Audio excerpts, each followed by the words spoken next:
Knew the end from the start. Fix your face like it's art. The sons of a simp, call them Bart. Yeah, you did your best, played your part. But now it's time to cut you to the heart. Flex on occasion. It's the strangest of the salvation. You see it, believe it, amazing. Them chariots coming invasion since the creation. War, mine, Lord, bless the general. Greatest nation, eat them unequivocal. Bombs dropping, buddy, cause it's biblical. Start shit, now it's time to finish you. Whoa. Said he won't vote, he looking for smoke. So, we give him some more. We want the world, we breaking them down. Taking the kingdom, can't wait for the crown. We want the world, we breaking them down. Taking the kingdom, can't wait for the crown. It's the end of the world. Ain't the beginning of ours. It's the end of the world. Ain't the beginning of ours. It's the end of the world. Ain't the beginning of ours. We want the world, we breaking them down. Taking the kingdom, can't wait for the crown. It's the end of the world. I can't wait for our kingdom to start and for theirs to be finished. Get rid of all of their idols and lying religions. Look for the crown like an Edris. Hey, this that crown talk. Wisdom of Solomon 5 talk. This that second Edris 6 and 9. We want eyes talk. It's your time to end. And my time again. It's our time to win. Away with the sin. You know what it is. Rejoice with my kin. See that is why we repented. Go to streets, I can see myself in it. The city is bright, the kingdom of light. A wonderful sight past the angels, the inner light. I need 1,000 years of labor. Sit on my throne with my savior. Try to know wine, press alone. He bring pain like major. You think the nations is equal to us? TK Kirkland, who raised you? Flex on occasion, my God a racist. That's why we moving with patience. It's been a long time coming. I spent my whole life running. Now that I'm 10 toes down and established my faith on 100. Woe to the nations, my king will race them. You know they gotta be punished. Jeremiah 25. Yeah, you know they gon' fry. Whoa. Said he won't vote, he looking for smoke. So, we give him some more. We want the world, we breaking them down. Taking the kingdom, can't wait for the crown. We want the world, we breaking them down. Taking the kingdom, can't wait for the crown. It's the end of the world. Ain't the beginning of ours. It's the end of the world. Ain't the beginning of ours. It's the end of the world. Ain't the beginning of ours. We want the world, we breaking them down. Taking the kingdom, can't wait for the crown. It's the end of the world. All right. What's good? Shalom, shalom. Most High Christ bless. What's going on, brothers? What's going on? Yes, y'all. Yes. Come on, man. Don't be just turning it off all abrupt. You know what I'm saying? Y'all got to bring it down like it was real people here. What the hell wrong with y'all? Hey, will somebody turn on Officer Shem mic? He want to curse at y'all. Turn on his mic so y'all can get cursed at. Y'all did that? Yo, Shem, your mic on? Oh, Lord. Somebody turn on Officer Shem's mic, please. Here it come. Oh, man. Hey, so anyway. Hey, listen, y'all. Shalom, Most High Christ bless. How we start the show is already technical difficulties, right? Hey, y'all, we're going to reintroduce ourselves. Welcome back to the Nehemiah Squad. I am Captain Zakai. Hey, it's Officer Shem. Yep, Officer Judah. All right. Hey, listen, fix Officer Shem's mic, man. This is very annoying. I don't know what's wrong with it, man. All right. Hey, bring up that thumbnail, y'all. Bring up that thumbnail. Hey, before we get to the thumbnail, go back for a second. We got to talk to the people real quick. Go back. And listen, man, I hope if any Christians is watching the show, right, which is good. We're not saying don't watch the show. Please watch it, right? Y'all got to get away from this Easter stuff and Sunday. It wasn't Resurrection Sunday and all of that. Lord willing, y'all know that that's fake and you're in a pagan religion, and now you want to repent, right? So all praises. Welcome to Israel United in Christ. Yes, all right? that's right. For real. All right. So, yo, put up that thumbnail. Put up that thumbnail. Oh, there we go. There you go. Yeah, you up. Now you can curse them out. All right. So the name of this show is Trump Threatens the Destruction of Iran. And y'all might be saying, well, he's been doing that for like 2 months already. But now he gave him an ultimatum, right? Plus, he calls healthcare a scam. How the hell is the president of the United States going to call healthcare a scam? And not only that, but Putin is getting troops ready to fight against America, right? So this is it's on. It's on and popping. Hey, check out them gas prices, man. Ooh, that's man. almost one of the scariest things on the Yeah, right. No, you're right. Put it back. That looked more scary than the mushroom behind him. All right. Yeah. When the price is like that, you might as well drop the bomb. It's over. This is ridiculous. All right, all praises. Hey, so we're going to start. You know what? We're going to start the show off on the right foot. Hey, play video number 1. He's going to start this off right. Just set the tone for the rest of the show right now. All right, number one, y'all. Number one. Put that disclaimer Hello, up there. family. Welcome back to the African Diaspora News channel. I am Wongil Zelalem, and today I'm bringing you Hit pause. There you go. All right. Hit play. a video, a heated argument between an older Japanese gentleman and it sounds like it's a younger white man. It got heated. Mostly it was the older Asian gentleman that was speaking his mind freely, I might add. And, I think it comes with age as well. When you get older, from what I see in my experience, people get bolder. They don't care to please you. They don't sugarcoat things, and they'll say it as they mean it. And that's precisely what has happened in this instance. First, let me show you the clip, Hey, and we'll have listen, a discussion. y'all listen close to what this, she said it was a Japanese man, right? Listen to what Ammon is telling Esau. It's crazy. Hit play. Means my friend told me in Singapore, whites are evil. Damn, I hit cannot pause. That man said, my friend in Singapore told me that whites are evil. He just came with it. He's talking to an Edomite right now. Go ahead, hit play. disagree. He said whites are evil, period. I'm not saying, I didn't say that. He said that. I'm not. But you think it.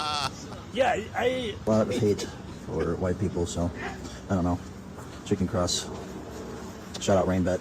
Now who's gonna next? Maybe Bill Gates, Bill Clinton, Donald Trump, one by one. Well, so you're just naming all rich white guys. I don't know. All these guys are involved. All white guys. No Asian men involved. Hit pause. You see how Esau tried to be slick? Oh, no, you just talking about rich white guys. He said, listen, man, I want to hear about all that. They all white.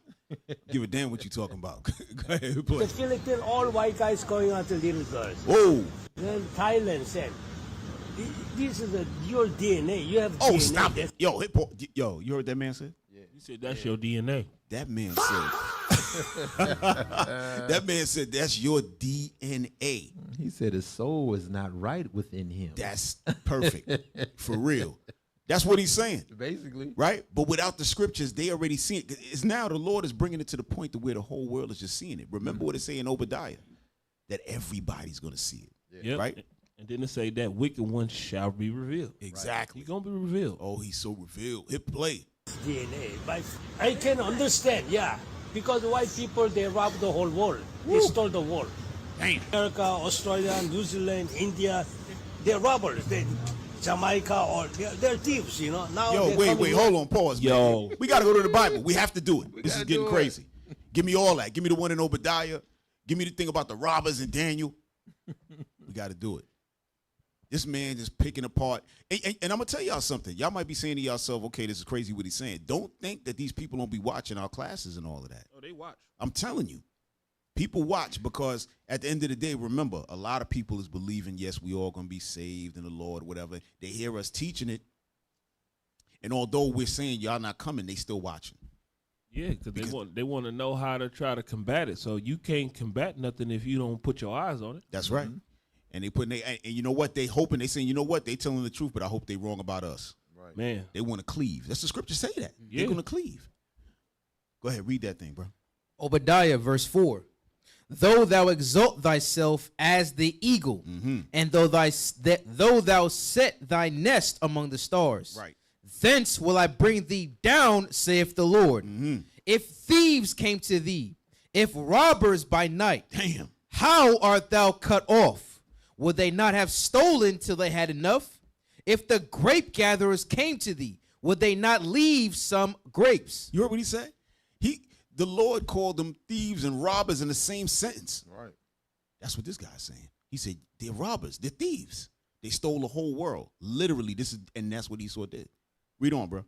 How are the things of Esau searched out? Right. How are his hid things sought up? Right. We good on that. We good on that. Hey, you want to bring something out? Oh, you good? All right, hit play. Stealing Asian girls now. Shit. Don't shit. No respect. So you just had a bad experience with. Come on, I'm telling With white common people in sense, general. What you see around the world, you know, you don't deny that. demand. Right. Jeffrey Epstein. That man Honestly, what said, amazing. yo, y'all can drop all that. of 'em. You can Yeah, drop he that. said every single last one of them. That's right. Go to Psalm 64 Yeah. and start at verse 4. No, start at verse 5. Let's get straight to it so I can pass it right back. Psalms chapter 64 and verse 5. Yep. Every day they rest with my word. 64. Oh, excuse me. Psalms chapter 64 verse 5. Yeah. He shall reward evil unto 64. I'll read it myself. ahead. They No, no. encourage themselves in evil matter. They consume of laying snares privily. They say, who shall see them? Right. They search out iniquities. They accomplish a diligent search, both the inward thought of every one of them. How many of them? Every one of them. Some of them? Every one of them. Damn. And the heart is deep. Damn. But every single last one of them. He said, oh, those are the rich white guys. Right. No, it's all of you. Right. Every single last one of y'all in y'all DNA, y'all all think deep as hell to put evil in the world. Right. Scripture calls these people the border of wickedness. Right. That means that evil starts with them and evil ends with them. And that's what he said. He said, yo, no. Don't try to deny that. Yeah. he had to stop Esau in his tracks. Do not try to deny that. I just told you. This is general across the whole white people. That's what he trying to tell them. He said, that's all y'all. It's in Right. your DNA. Yeah. So now, based on that, and listen, y'all, we getting right into the topic, but we had to start with that and then show you a little something about what the Israelis, you might think they robbing, they definitely robbing the Gaza Strip, right? They stealing all their houses in Palestine. Now they down in Lebanon doing the same thing. But what y'all didn't know, they be doing that in New York. Been doing it. Yo, hit video number 2. Watch, y'all gonna see this. Everybody in New York and Brooklyn, y'all know they know what it is. Yo, Amalek been over there stealing houses. You can't make it up. But over there, what they do is they go to the building department and all that. But I want y'all to see this initial thing. This is hilarious. Hit play. Make sure the volume is up, y'all. Out of here. You don't own Bring it back. Bring it back. Bring it back. So hold on. Ain't no. So now this Amalek right here, he's going up to a Jake's building that a Jake owns, and then trying to tell him that he got to get a what you call it, an inspection. But he ain't in no position to be talking about no inspection. He ain't no building guy. He don't work for the building department. But this is the first step they take when they want to rob you. Go ahead, hit play. I came to do inspection of the house. Ain't no inspection. You don't own the house. Get out of here. Daniel, You don't own Daniel, nothing. You know there's a court order. They get saying court order. that it must vacate. No, get out of here. Fake ass court order. Look at this nigga sound scam. This guy been here for years. Get out of here, bro. Get out of here. He's born here. Yo. Get out of here. When they call the cops, you came, the cops came, they did nothing. Get out of here. Yo, oh yeah. I don't know if you know this guy's trying to scam. We're not playing over here. We not playing. We don't give a fuck about that little fake ass hat. We're not the fake ass hat. We're not. Yo. It pause. Yo. He was going to knock that man's block off, and he kept it up with that fake ass hat, man. Yo. He said, I didn't care about your hat, man. He was Right? going to lay hands on that man if he didn't stop. No, 100%. So what this video went on to talk about is how they going into the building department. They got connections in there, and then they're looking for people with like a second home, or if you have a home that you renting out, but you don't actually live in it. They find some way in a loophole to grab control of your house and take it. So this has been going on for a minute. I remember they've been crying about this since around 2018, 2019. They saying this happened, like not that particular one, but since 2024, there's been a lot of them. But it's been happening from before then. You know what I mean? Even around COVID and all that, it was cracking. All right. I wanted to show a little bit more of that. Hey, see if y'all can what they call it, like scrape through it. See if y'all can go right through it. Scheme through it. Yeah. Real quick, like. Yeah. Pull I think y'all gonna look right. Keep going, and y'all gonna get right back to that same, because that clip is gonna come back. Yeah. All right. Good. Go back a little bit. Hit play. Matter of fact, let me see something. All right. Not just blood libel that was doing this, Jimmy. Well, let's watch. So I got this video. He got a Louis belt on too. Yeah. Israeli man tries to seize a house in New York City like it's the West Bank. See that? Let's watch. You want to watch? Here's a little short clip. These guys are trying to scam my boy on his property. Look, it's the second time he came around. He's trying to get him. All right, Daniel. Trying to scam. I came Came to do inspection of the house. Ain't no inspection. You don't own the house. Get out of here. Daniel, you don't own Daniel, nothing. You know there's a court order. Like, get saying court order. Guys must vacate. No, get out of here. Fake ass court order. Look at this nigga sound scam. This guy been here for years. Get out of here, bro. Get out of here. He's born here. Get out of here. When they call the cops, you came, the cops came, they did nothing. Get out of here. Yo, oh yeah. I don't know if you know this guy's trying to scam. We're not playing over here. We not playing. We don't give a fuck about that little fake ass hat. We knock his fucking hat off.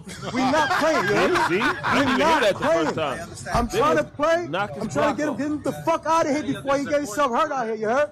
We don't give a fuck about that hat, you heard? You heard? We don't give a fuck about that hat. We're knocking.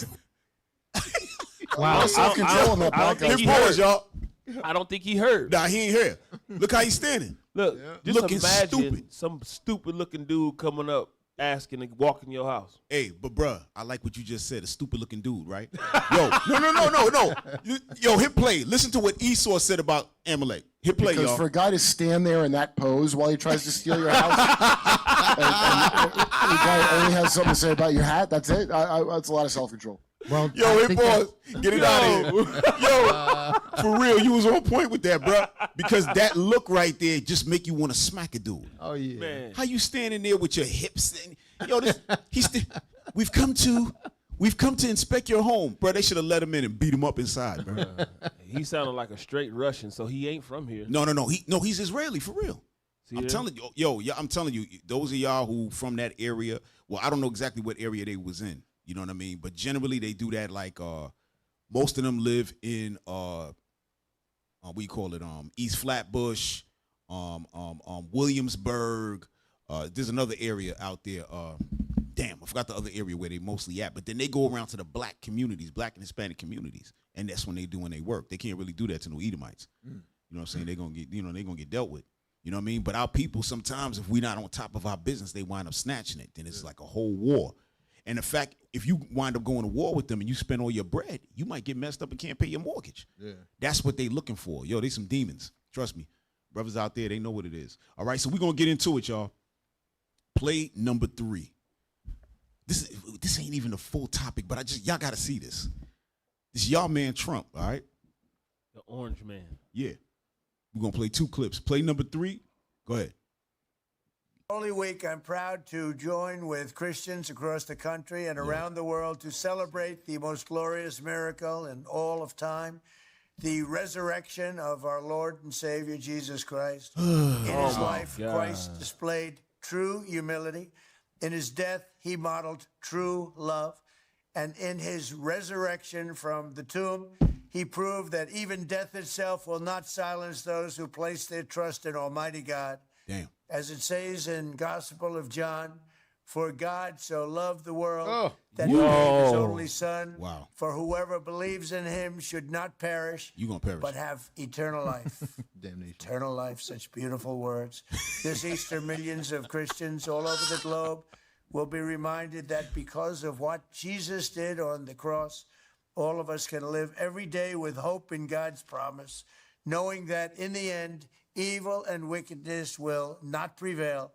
In the spirit of joy and renewal this Easter, we also celebrate the extraordinary resurrection of faith and religion in America. As I have often said, to Hit pause. So this man said evil and wickedness will not prevail. It won't, because y'all gonna get handled, right? But he's talking about the renewing of Christianity in America. Right? Because they really talking about that Christian nationalism, you know what I mean? Which is the pretty much white supremacy. That's why y'all, our brothers and sisters, you blacks, Hispanic, Native Americans, you 12 tribes, you have to separate yourself from the Christian church. Yeah. When he's talking about Jesus and all, he talking about Caesar Borgia, he talking about a white man on the cross. That's not real. Okay? Y'all better go watch our videos, man. Y'all watch our videos. We broke down how Easter's fake, how it's pagan, how Resurrection Sunday is false, how Christ rose from the dead on the Sabbath. Mm-hmm. Come on, man. This is in the Bible. You can't listen to nothing these Edomites is talking about. Not one damn thing. Wait till you see the next clip. Finish this one.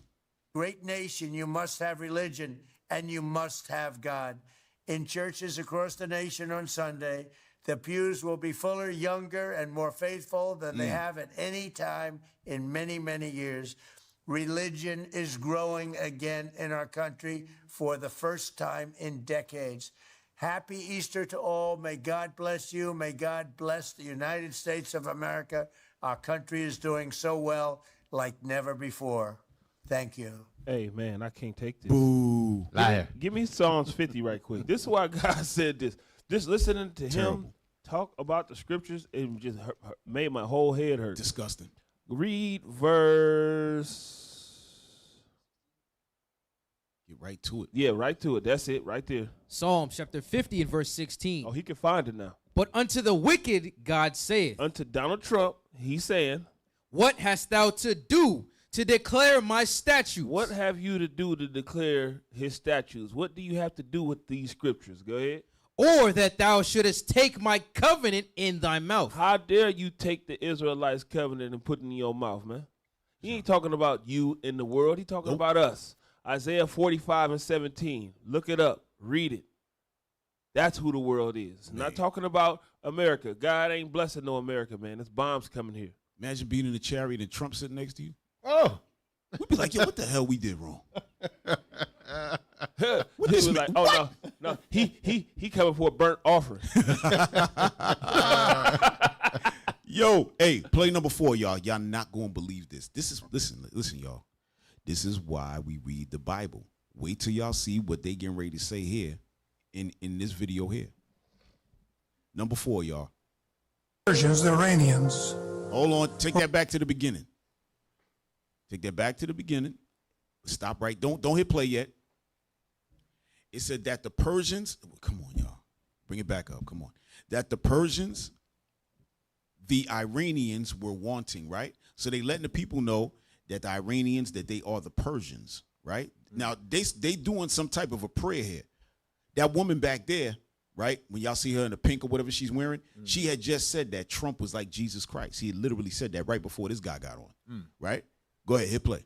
Persians, the Iranians, were wanting to kill every Jew, woman, child, and do it all in one day. But you raised up Esther to save the Jewish people. Wow. Hit pause. Hit pause. I got a few priests in the house. Is what he said true? Did the Persians want to kill the Jews during the time of Esther? Nope. Or was it Esau that was trying to kill the Jews? It was the white boy. Right. It was the so-called white man that was trying to kill the Jews in the book of Esther. Yeah. You see? So you Christians, you better start separating yourselves from this demon. This man is lying on the Bible like it's nothing. That's why Officer Shem just brought that scripture out in Psalms 50, right? Showing you that what? They have no business holding on to our records and spitting out these words. It's disgusting. It's filthy. The Lord said, why are you touching this book? Why are you speaking? You see what I'm saying? This man said that the Persians was trying to kill the Jews. First of all, they was never trying to kill the Jews. And now they're not trying to kill the Jews. Right. He's lying about that time and he's lying about now. What he's not telling you the truth of, hey, go in the book of Esther, right? Matter of fact, go in Esther in the Apocrypha and show, it should be like, I can't remember the exact chapter, maybe 16 or something like that. And it shows you where Esau was trying to translate the king. You got that? Go ahead, read that. Get the rest of Esther. This is the book of Esther, chapter 16 and verse 10. Yeah. For Ammon, a Macedonian, the son of Amadatha. Stop. Haman, a Macedonian, right? Meaning he was from the line of who? Well, you're going to find out later. He was an Amalekite. He's from the line of King Amalek, right? I'm sorry, King Agag, who's an Amalekite, right? But he's a Macedonian, meaning what? That's a white man, right? Philip the Macedonian, who came after him, is who him and Alexander the Great, or the Greek, is who conquered Greece. All right, go ahead. For Ammon, a Macedonian, the son of Amadatha, being indeed a stranger from the Persian blood, and far distant from our goodness. Right. So he was a stranger, meaning he was a white man, an Edomite. He was a stranger from Persian blood. He was in the Persian captivity. During the Persian rule, the Persian Empire, he was number 2 in the Persian Empire. Go ahead. And a stranger received of us, had so far forth obtained the favor that we showed toward every nation, as that he was called our father, and was continually honored of all men, being as the next person unto the king. Right. That's what I was just saying. He was the next person unto the king, and they honored him, calling him father, calling him everything, right? Your hind, all that. Go ahead. Verse 12. But he, not bearing his great dignity. And hold on a second. Who's this talking? This is the king speaking. The number one. He's speaking on what happened. Go ahead. But he, not bearing his great dignity, went about to deprive us of our kingdom and life. Right. He went to go steal our kingdom and our life. This is what the Asian guy said earlier, that they thieves and robbers. They stole the whole world. This is what Haman was trying to do. Go ahead. Having, by manifold and cunning deceits, sought of us the destruction as well of Mardochæus. Right. He sought the destruction of Mordecai. Mordecai, the Jew. It was him that was looking for the destruction. Go ahead. Who saved our life. Right. And continually procured our good. Right. So Mordecai, the Jew from the tribe of Benjamin, had saved the life of the Persians or the Persian king. Right. Because they were plotting against him. So they had love for him. Go ahead. As also of blameless Esther, partaker of our kingdom. Go ahead. With their whole nation. Right. For by these for their whole nation, meaning what? The nation of the Israelites. Right? And then he's talking about his nation, of course. But go ahead. For by these means he thought, finding us destitute of friends, to have translated the kingdom of the Persians to the Macedonians. There you go. He wanted to translate the kingdom of the Persians to the white man. Yep. That's what he was trying to do. Nowhere in here you see the Jews trying to kill. I'm sorry, the Persians trying to kill the Jews. That never was a thing. Right. Yeah. That never was a thing. You know what? Matter of fact, I'm sorry, officer. You know what they trying to? You know what these lying demons just did? Because remember, Haman lied to the Persian king. Yep. I was just about to say that. All praises. Yeah, that's all what I praises. was just about to say. Exactly. Haman lied to the Persian king, and then he said, "Yeah, go kill them." But he not even knowing who Haman is talking about. Yeah. His wife is an Israelite. If he knew that, he ain't gonna let him do. He'd be like, "Whoa, what you talking about?" Yeah. You know. So this is the reason why we got to stay in this Bible. We got to learn. Y'all might as well sit here, get with IUIC. If y'all, whatever city y'all in, find us and get in those classrooms, man. Come in and get in the Sabbath with us, man. Sit down and learn. Or you could watch us online, whatever you got to do, but get out of those churches. These are the people that's over that church, man. Right. Lying. Yeah. You know, go ahead, hit play, y'all. Father, we thank you. Today, what are you talking about? The Iranians, the wicked regime of this government, wants to kill every Jew and destroy them with an atomic fire. Stop. Bruh. Atomic fire? No, nobody talking about nothing atomic. They talking about something nuclear. Yeah. That might be aiming right there, bro. That might be him, bro. Right. He's an Agagite. Yeah. That just might be him. No, but you know what's good about what you said, right? What you see, and we got to also let the people know this, that Haman is an Agagite, meaning what? An Amalek. He's an Amalekite. Today he would be known as a Jewish man. Yep. Right? This is very important that y'all know that. Y'all have to understand y'all history. That man is known as a Jewish man in today's time. So Officer Shem saying that he might be Haman. Yeah, there's probably some Amalek amongst the regular white people running around. They just don't want nobody to know. Oh, definitely. Yeah, because now all of a sudden they got this whole white nationalism dealing with Israel because they know they're not really the Jews. They know that. Go ahead. But you have. Hold on, I'm sorry. And it's Israel that wants to hit Iran with a nuclear weapon, not the other way around. Yeah. Go ahead. Up President Trump. Yo, whoa, yo, y'all. Did you see that? He said, "The Lord, but God, you have raised up President Trump." Yes, you're right. Yeah, he did. He's 100. Yo, they be saying the right thing. It's an opposite. He did raise up President Trump. Hell yeah. Go ahead, y'all. Him up for such a time as this. And Father, we pray that you'll give him victory. Father, we pray for our military that you'd watch over, protect them. Father, we pray for the people of Iran who want freedom to be set free from these Islamic lunatics. Right. Father, we thank you for your son, Jesus Christ, who came to this earth to take our sins, that he died and shed his blood on a cross for our sins. Y'all got to drop it. Y'all got to drop that. I can't. It's ridiculous. Ouch. Yeah, it's hurtful. And that white woman, her name is Paula White. Damn, Paula White. Paula Esau. Yeah, she's a well-known I guess televangelist or something like that. You know what I mean? But this is what it is, y'all. All right. Just wanted to show y'all that. Now let's get to your man Trump setting it off. Now the war is in full effect. Yeah, y'all. It's turning up. Every time we thinking it's gonna slow down, it's turning up. All right. Play number 5, y'all. This your man. Your man is a very disrespectful individual right here, man. Hey, pause. You gotta read. Trump threatens crazy bastards in Iran with bombing. You'll be living in hell.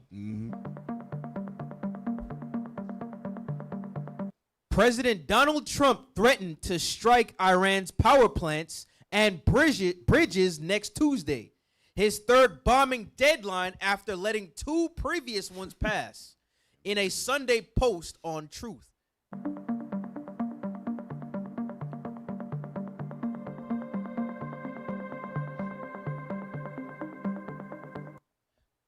In a social again warning he would target the country's critical infrastructure if it did not reopen the Strait of Hormuz.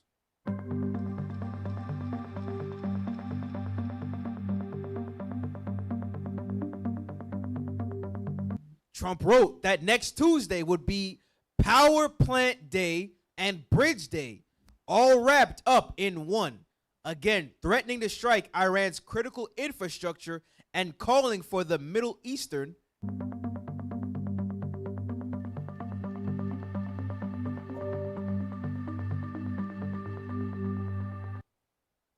a nation to reopen the Strait of Hormuz, writing crudely, open the fucking strait. You crazy bastards, or you'll be living in hell. Listen, this is what the man actually said. You've never seen a president talking like this. No. You never seen that. But this is the era we in. This is what we in. This man said, open up the effing strait. You crazy bastards. Go ahead.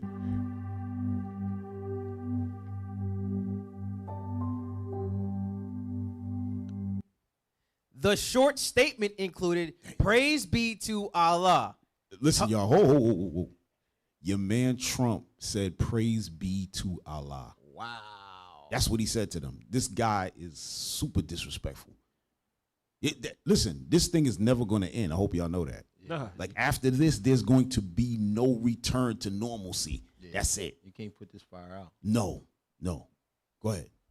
Taunting the Muslim majority nation on Easter Sunday.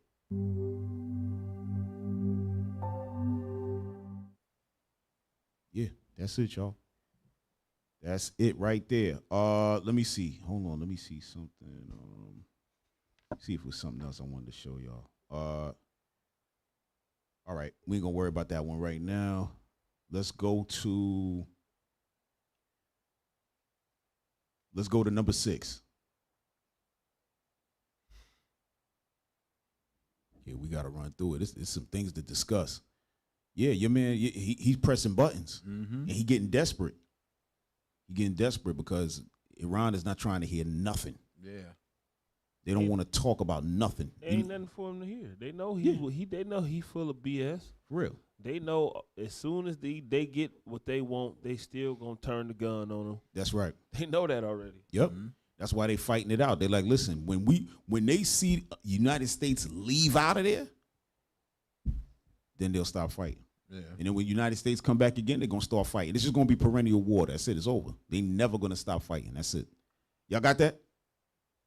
Go ahead. Those were quite the moments from both the President of the United States and the First Lady, who just brought up the children of Iran, and the President saying that's who we're fighting for those families to be able to go forward, paraphrasing here, for a better future. But it was an interesting moment because, as you can see, all the cameras turned around. They're having an Easter celebration. This is Mound Day in Christian faith, so it's the day after Easter. Yo, hit pause. Mound Day? What is that? They just be making stuff up, bro. Hold on, y'all. We can't just let that go. Mound Day? We got to Google it. Yeah, I never even heard of that. Mound Day. Mound Day. Somebody find that while we talk to the people. So this is what we're talking about, y'all. When in the Bible does it say Mound Day? Right. Because somebody find that in the scriptures. Mound Day. First of all, when you see Easter in the scriptures, it's not talking about us celebrating it. Right. That's Esau's pagan holiday that they doing. They worshiping Diana of the Ephesians and the Queen of Heaven, all that. See what I'm saying? That's what's going on, right? Like the Artemis, we brought that out. Well, I did the class the other day, Sunday, was it Resurrection Sunday, and I was bringing out how the Artemis, right? That ship that went up, the Artemis is actually the name for Diana of the Ephesians. It's a different name for her, right? And they made sure to get that ship going up there, the queen, the mother of heaven, the queen mother of heaven. They made sure that was going up in what? The so-called Holy Week. Right. They're not playing games. They know exactly what they're doing. They're worshiping their God, which is Satan. You got to understand that. Y'all got that? What it mean? I got some. It says, What it say? Mound Day. Tapping on the Mound is an annual University of Alabama Honors Week ceremony typically held in April, where new members are tapped for senior honor societies. Okay, we got it on the screen. Go ahead. Mound Day Easter. Based on No. Scroll down. Easter on the Mound. Easter Easter on the Mound. Easter sunrise service. A traditional service is held on Easter Sunday, April 5th, 2026 at 6:45 a.m. at the Flower Mound, a native prairie mound, with attendees advised to arrive early and wear casual clothes. Go ahead, scroll. Read the next one, community events. Community events. The town also hosts a 42nd annual Easter egg scramble at Jake's Hilltop Park on March 28th, 2026. Right. So it's in Wisconsin. It's a whole bunch of pagan rituals, right? The Easter egg hunt, all that. That's from the Queen Mother of Heaven, Ishtar, Ashtaroth, all of that has nothing to do with Christ whatsoever. They letting you know that right there. You know what I mean? So that's what they talking about. That Easter Monday. That's just more BS, y'all. All right, go ahead. Hit play back on that video. And that Monday always. And you could see the Easter Bunny there and other people gathered. The First Lady wanted to put the focus on the children of Iran, and that's exactly what just happened. I want to bring in Congressman John James, Republican of Michigan, and importantly, member of the Energy and Commerce Committee. Good to see you. Let's start there. And a quote from the president moments ago. So we're getting a lot of access to him as journalists today, and that helps us so much in our reporting of what's coming up. So two options, he said, for Iran. You can take the good faith deal or face power plant and bridge day. And he said that if it were my choice... He making stuff up. Oh, wait a minute. I'm sorry, y'all. We forgot to mention. Don't forget about Super Chat. We got the Super Chat hooked up. I apologize. I didn't bring it up before. Super Chat is live and direct. All right. Just wanted to bring that out, y'all. Go ahead. Hit play. He said the American people want to see us come home at this point, but if it were my choice, I'd take the oil, just like he did in Venezuela. Your reaction? Damn. President Trump is a president of peace, but that's peace through strength. President Trump understands basic truths. Pause. This is the problem with our people, right? They work for these companies and Fox and all of that. He said President Trump is about peace, but it's about peace through strength. Is that what's going on right now? No. Strength? Come on, man. Hit play. Life, liberty, the pursuit of happiness, and we are endowed by rights given to us by our Creator, and that extends to everyone. President Trump is standing up for the American people, standing up for our safety here and abroad, especially after Joe Biden left our open borders, and we don't know who's here. Hit pause. This guy's a coon. Yeah, that's all Fox News. This is a coon. Oh, he's a congressman. Oh, John James the coon. Yeah. All right, yeah. In the background, what y'all looking at, right? Y'all looking at the site, and we're going to get into it in a second, where the pilots got shot down, right? So-called. They sent some helicopters to go get them. Those helicopters so-called got stuck in the sand and couldn't take back off. They sent a couple more, and they couldn't take back off. So then the United States had to send more people to get everybody out, and then they destroyed those helicopters. Now, because they didn't want Iran to get the technology. Now, if y'all believe that story, I have a bridge to sell you. That's what people used to say.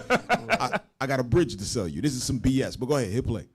President Trump is doing everything that he can to make sure that a regime that shouts death to America can no longer be in a position to exact those heinous plans on us. President Trump is using every means at his disposal to make sure that he keeps Americans safe, and he's open to a deal. He's open to diplomacy. But again, you cannot negotiate with terrorists. I fought in Iraq. I fought against people who were trained by these. Hold on, pause. How's Iran terrorists? Where's the terrorism coming in at? They just defended they being terrorized. Right. Yeah. This man just said you can't negotiate with terrorists. So why are you negotiating with them then? Remember, United States says that they don't negotiate with terrorists, right? Right. But they're the ones that's still trying to negotiate with Iran, and Iran is like, I don't want to talk to you. So which one is it? But again, we got Coon Boy here, right? He want to try to be the president one day or something. It's not going to happen for you, bro. Right. Now grow a mustache and a beard and be a man, bro. Yeah. Good play. Iranian militias. And I know they only understand warheads to the forehead, and President Trump understands that too. Whoa. Warheads to the forehead. Come on. Yo, this is, what is going on, man? But I thought he was peaceful. Exactly, through strength. Yo, he feeling so good about himself after he said that. Look at his face. He'll play, y'all. God. I know about your military service. said and in the his country own thanks mind, you. You're serving bars. again in a different Right. capacity now in leadership. I want to ask you about the enemy for a second, because you do have that perspective as well. When you hear just moments ago, I want to read this, and Trey Yinks reported this, but we have more detail on it now. Iranian state media reporting that Iran has rejected the ceasefire proposal, and Iran's response is demanding some inclusions on the list, an end to conflicts in the region. Well, they start so many of them with their proxies, they could make that dream come true themselves.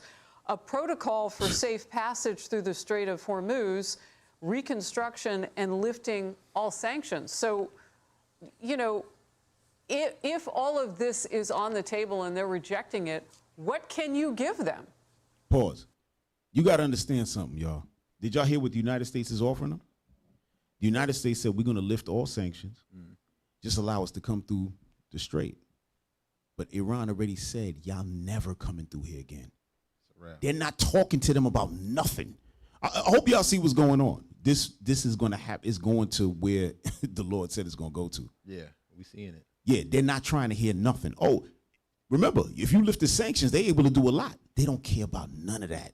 They're like, no, we don't care about your sanctions. You in Israel, they said when this is over, everybody else is going to be able to come through except for America and Israel. They said they're never coming through again. Hit play. Well, just last week, they were refusing to talk, and now they're coming up with listed demands. I think that this is moving in the direction of people who want to use diplomacy now to bring this conflict to an end. Again, this started because Iran was using dollars that were sent by the Biden-Obama administration that were funneled to proxies like Hezbollah and the Houthis and Hamas. They use that money to terrorize our allies and to terrorize Americans. And they are right now shutting down the Strait of Hormuz. Hit pause. So apparently what I just said is wrong. He's saying that's Iran that came up with those things, saying that if you remove the sanctions from us, then we're going to let you come through. Now, why would America not take that deal? Because they don't want nobody doing business with them. Exactly. They don't want nobody doing business with them. They're going to go back on everything that they said, like they always show themselves to do. Right. They break every treaty, bro. Yep. That's what the scriptures say, bro. Exactly. They break every single last one of them. Exactly. Yeah, drop these two coons, get them out of there. Yeah, it's just lies. They just repeating lies. They don't know a damn thing. Bring up number 7. Unbelievable. This thing is crazy, man. Let's see what Iran got to say about all this. Because remember, they're saying that's what Iran is asking for, but it's probably not even true.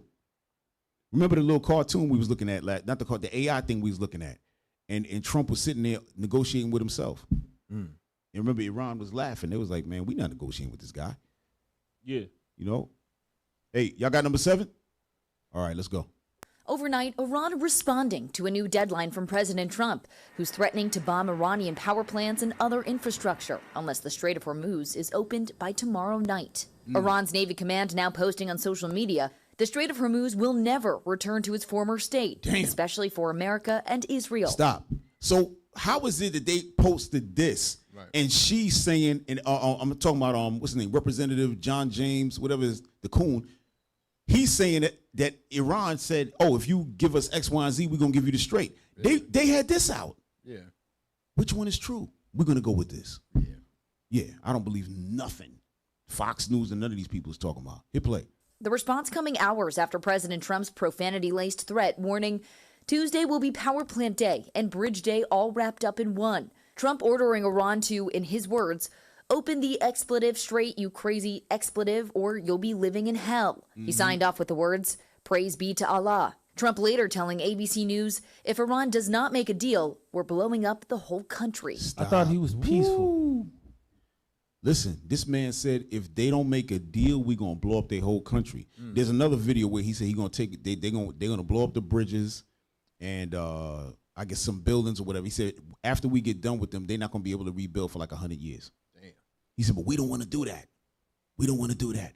We just, because right now it's going to take them 20 years to get back to where they were, and they're never going to get back to where they were before. How's that possible? Why wouldn't they be able to get back? This guy's an idiot. Hit play. Experts warn bombing civilian infrastructure could be a war crime.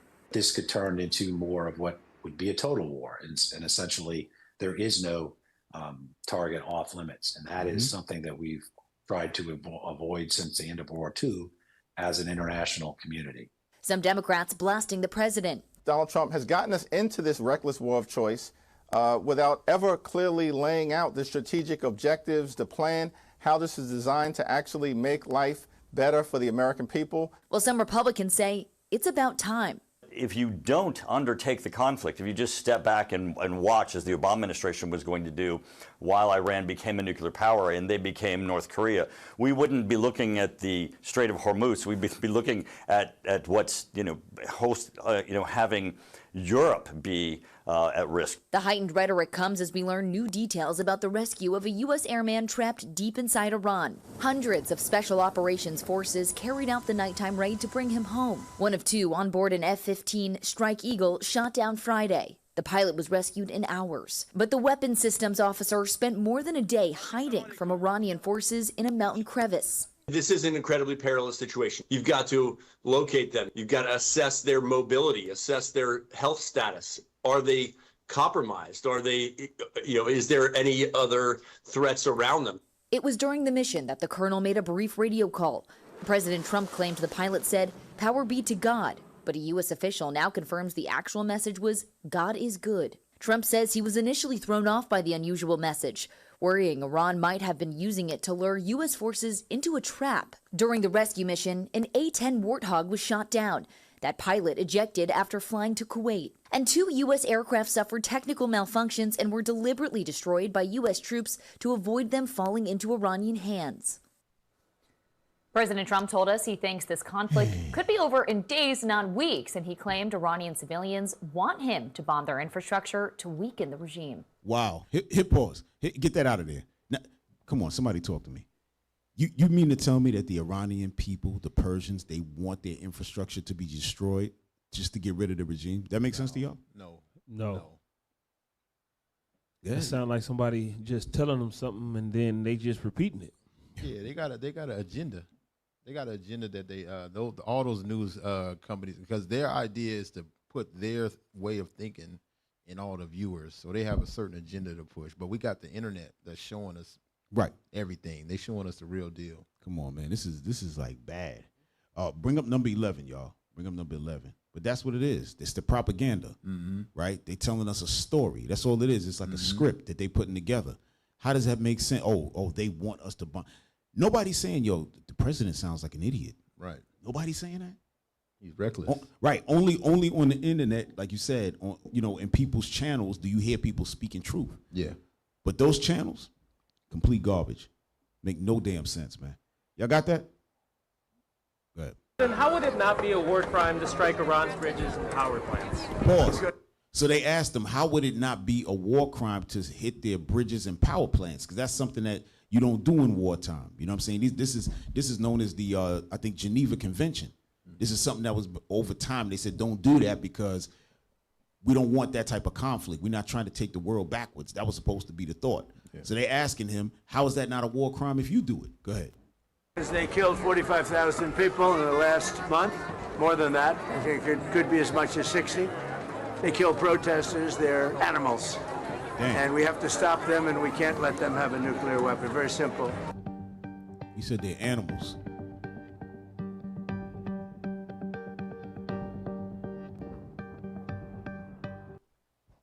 The president also said the Tuesday deadline to open the Strait of Hormuz is final. Okay.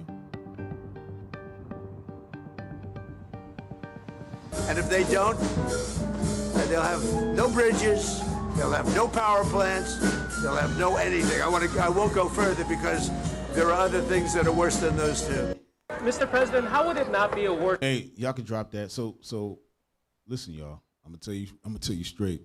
It's gonna be very, very difficult for America to pull themselves out of anything if they wind up doing something like this. Yeah, I'm telling you. Go ahead.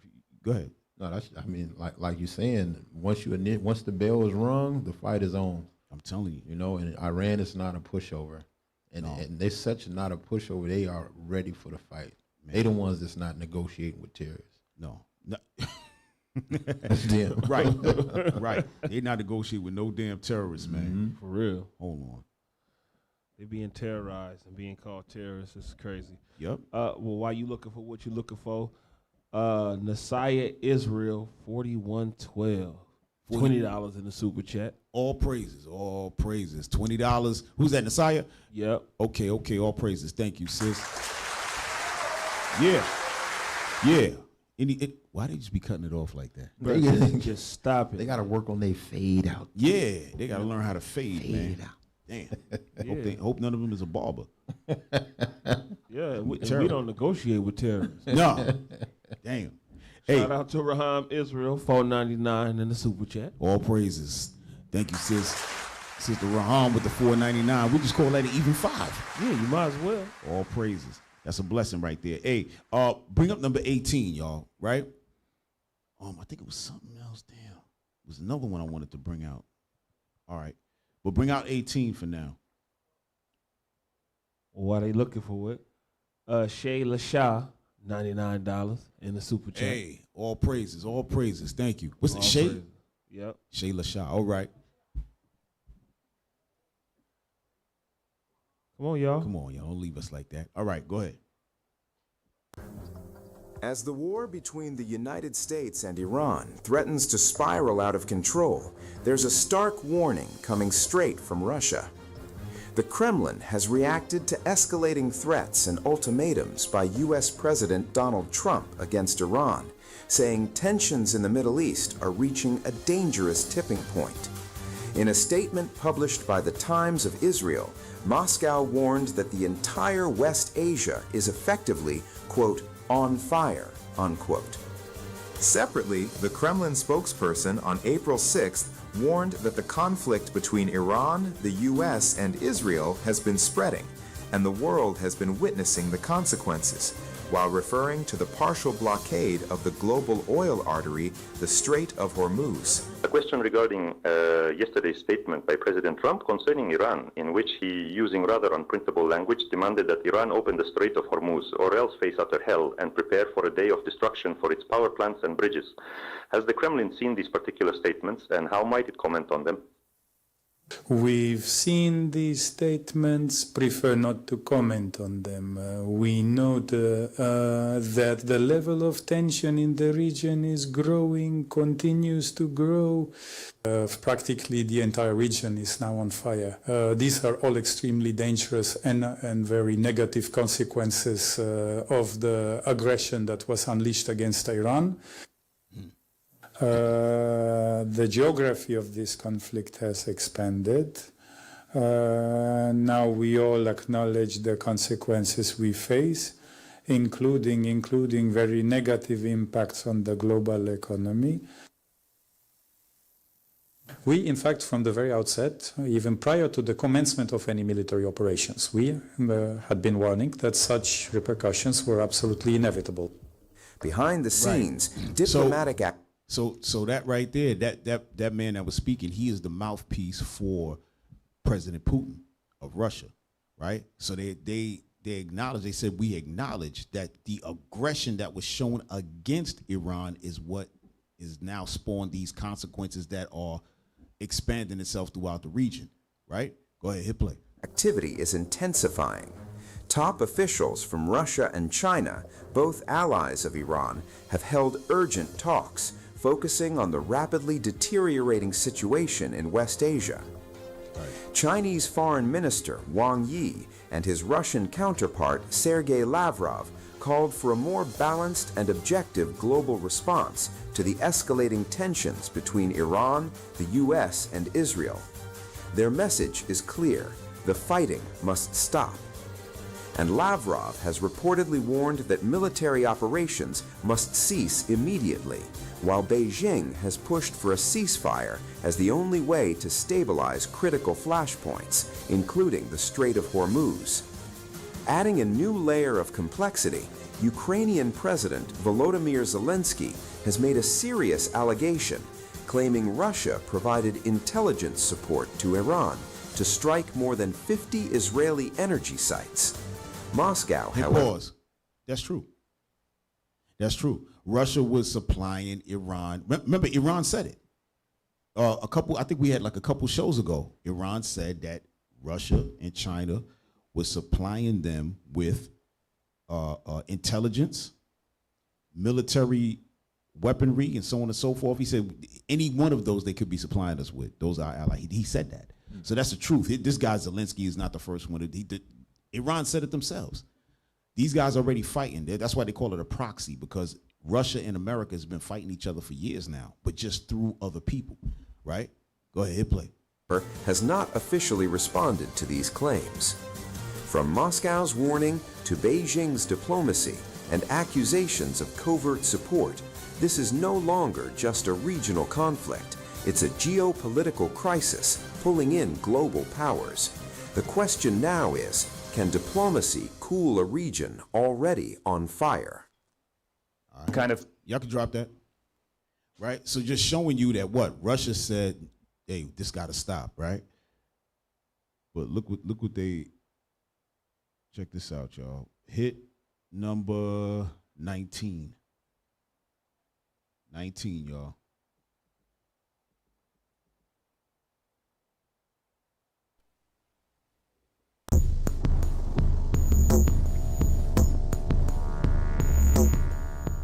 Iranian state media is now claiming that combat units from Russia's Chechen Republic have declared themselves ready to deploy to Iran if the United States launches a ground invasion. Pause. Right?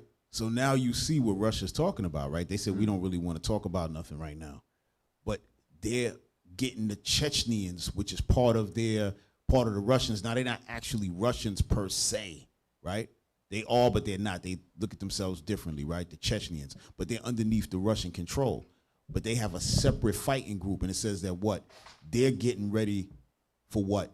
To fight for Iran if the United States steps forward, right? Go ahead, hit play. According to Press TV, these forces are loyal to Chechen leader Ramzan Kadyrov and have told Tehran they will fight alongside the Iranian armed forces if US troops move beyond air and missile strikes onto Iranian soil. The reports describe the ongoing US-Israeli war against Iran as a religious war and say the Chechen side is framing any direct intervention as a jihad, a battle of good versus evil in defense of the Islamic Republic. These claims surface just as pause. So them Edomites right there, they Muslim. That's the difference. They're Muslim, right? So they're fighting with Iran through their religious affiliation. All right, hit play. Officials openly discuss limited ground raids inside Iran, including possible assaults on Karg Island and coastal sites near the Strait of Hormuz. Iran's top military command has responded with its own rhetoric, vowing to cut off the legs of any aggressor who tries to set foot on Iranian territory, and insisting the country is waiting for a ground invasion to prove it can destroy invading forces.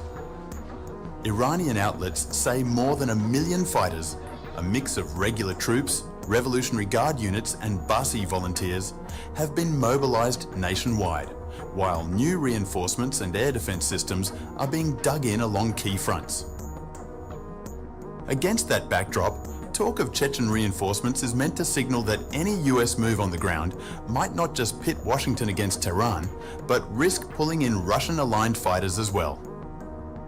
Chechen commander Abdi Alaudinov, whose Akhmat units have been fighting in Ukraine, has already said publicly that his men are waiting for an order from Vladimir Putin to confront US forces if war spills into Iran.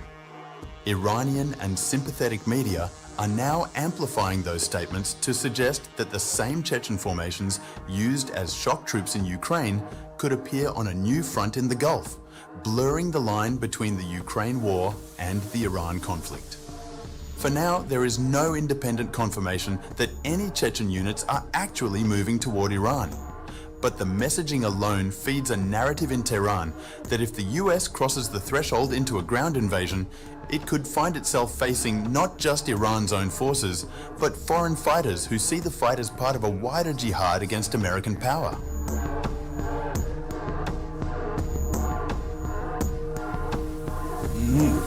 Go ahead, y'all can take it down, right?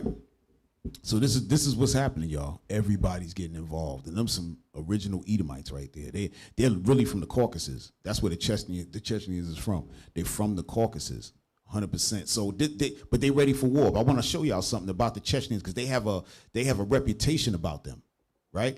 So that's how come when people hear they're getting ready to get in the mix, people get nervous because these guys not normal. Right? Hit number 20. Hit 20. Hit 20, y'all. Was there any real resistance at your level? Once in a great while, some of these foreign fighters, once in a while, some random dude would be like, this guy's a badass, right? Like, Really? Yeah. So you wouldn't counter them? Like from where or who or what would they do? Chechens. They're definitely. No, the Chechens in Afghanistan were awesome. They oiled their guns, cleaned them daily, right? Like, had a lot of respect for the Chechens. The Afghans had a ton of respect for the Chechens in Afghanistan. Was there any right? So drop that. So they said that the United States is saying when they go places, nobody really could fight with them. They go, people be backing down. When the United States come through, the fighters, they don't have the same training like the United States fighters, right? So they back down. They don't want no problems. They giving up. But they said, who have you seen? They said, oh, the Chechens, because they oil a gun every day. That's all they thinking about is war. Yeah. They on it like that, heavy, right? Play this one last one about the Chechens. Hit 21.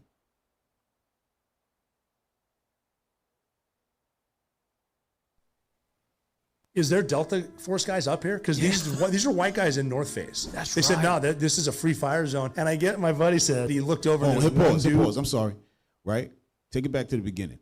But what he said, is there any Delta Force up here? Meaning it was Delta Force United States guys, because I see some white dudes in North Face gear, right?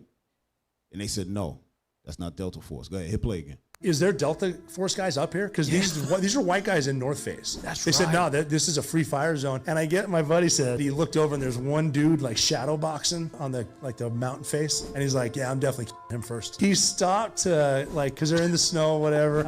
And he stopped to clean his gun. Like he's like going to pull it out, oil it, whatever. And I guess one of them was like we're going to ambush these dudes now, take their tent. One of them was taking a and all of a sudden they saw him, so the gunfight started. He was the only one that cleaned his gun. He said the loudest sound I've ever heard in my life was those three other guns going clink, clink, clink, because they didn't clean them, and now all of a sudden they're just frozen. So he's got his gun up, and it's like, now I'm fighting these Chechens, and I don't know if you know anything about Chechens, but if you run into Chechens, game on. I've been in a fight with Chechens before where they're around us, and I was like, this day is going to end one of two ways. We're going to win. The gunfight I was in, I had a dude shooting a belt-fed machine gun at me that looked like me. And what was scarier was he was a white guy yelling Allahu Akbar, and he was close. Is there... he dropped that. So he said it was a white guy screaming Allahu Akbar. Damn. They're not used to that. They're not used to seeing that Edomite across from them with that same flame. Because listen, y'all, at the end of the day, the Lord gave them that gift. We keep telling y'all, that war gift, that's them. So when he looking across and he seeing another Edomite, he's scared. Like, oh, damn. Yeah. This guy trained like me. They know that they very into that. Yep. You know? Y'all got something? Yes. Scripture say the heart of every single last one of them, bro. They all like that, bro. Oh, every single last one of them, bro. 100%. They all ready to fight, no matter what. So they all ready to fight. They ready to thump it out. Real talk. Shoot it out, excuse me. Oh, yeah, you might as well call it. That's what they call it. They call it fighting. Now check this out, y'all. Now, with all the war going on, we know a lot of money is being spent on a war, so on and so forth, right? Trump made a statement about something, right? Bring up number 13, y'all. Bring up number 13. Okay? This is wild stuff. Okay, we're gonna get into this a little bit because this is heavy, right? A couple shows ago, we were saying how the United States pays Israel X amount of billions of dollars, and with that money, they use it to buy weaponry and stuff like that from the weapons manufacturers here, but it also funds their universal health care in Israel. So the one that says universal health care, that one, right? So this guy throwing me off, man. Why do y'all let Jarrell come in here, bro? This guy is like, but listen, y'all.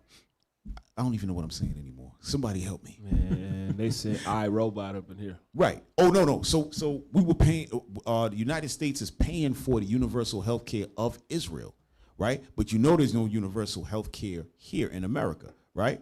So now, play number 13.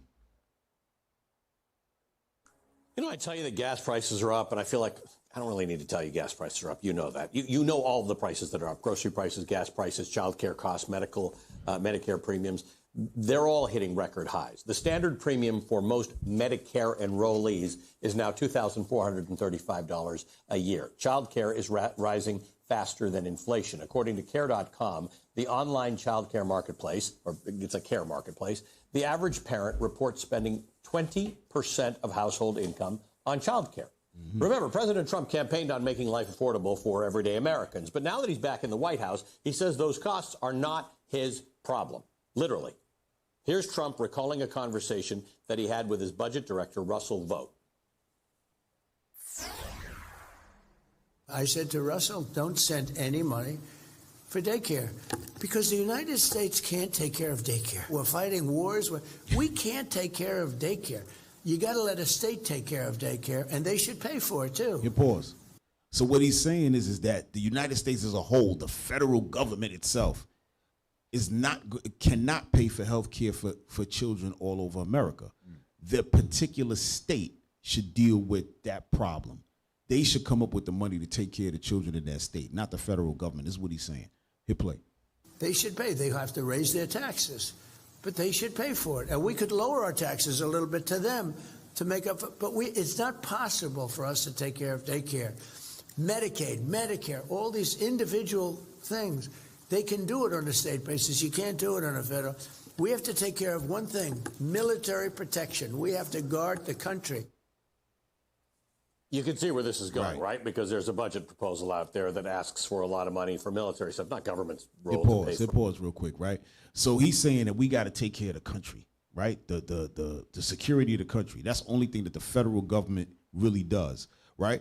And so if y'all know anything, generally the state laws overpower anything federal, right? So if the federal government is saying, hey, you can't have a gun in California, and California says, no, our people can have guns and the people can have guns.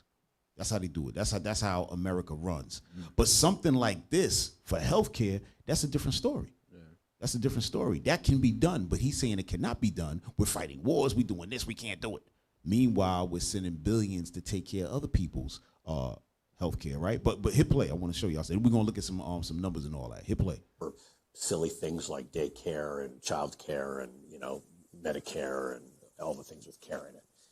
Our taxpayer dollars will not be spent on vital services like health care and child care. Mind you, dozens of developed and developing countries provide free health care for all. Every single other developed country, we call them the OECD countries, every single one of them, plus many more, have some form of universal health care.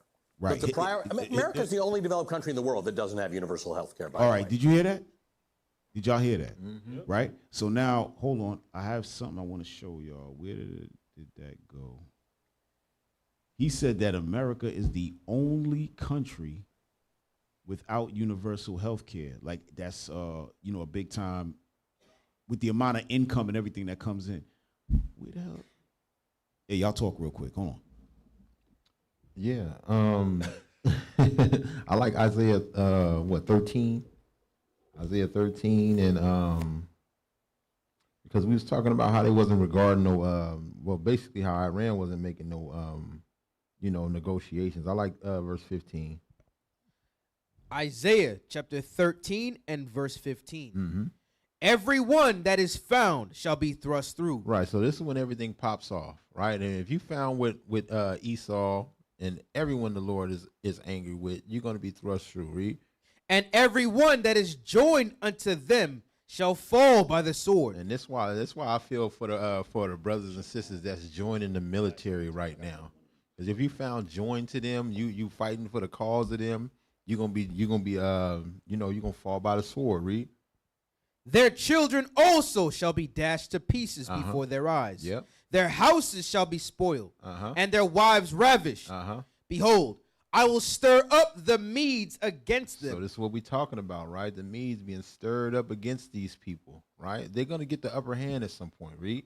Which shall not regard silver. They're not gonna regard silver. So it's not you can't release no sanction for us. You know what I'm saying? To make us change their thought process on wanting to fight. They're defending their country, so it's nothing you could lift or, ease here or there. They're ready for the war, read on. And as for gold, they shall not delight in it. They got a whole different mindset, read on.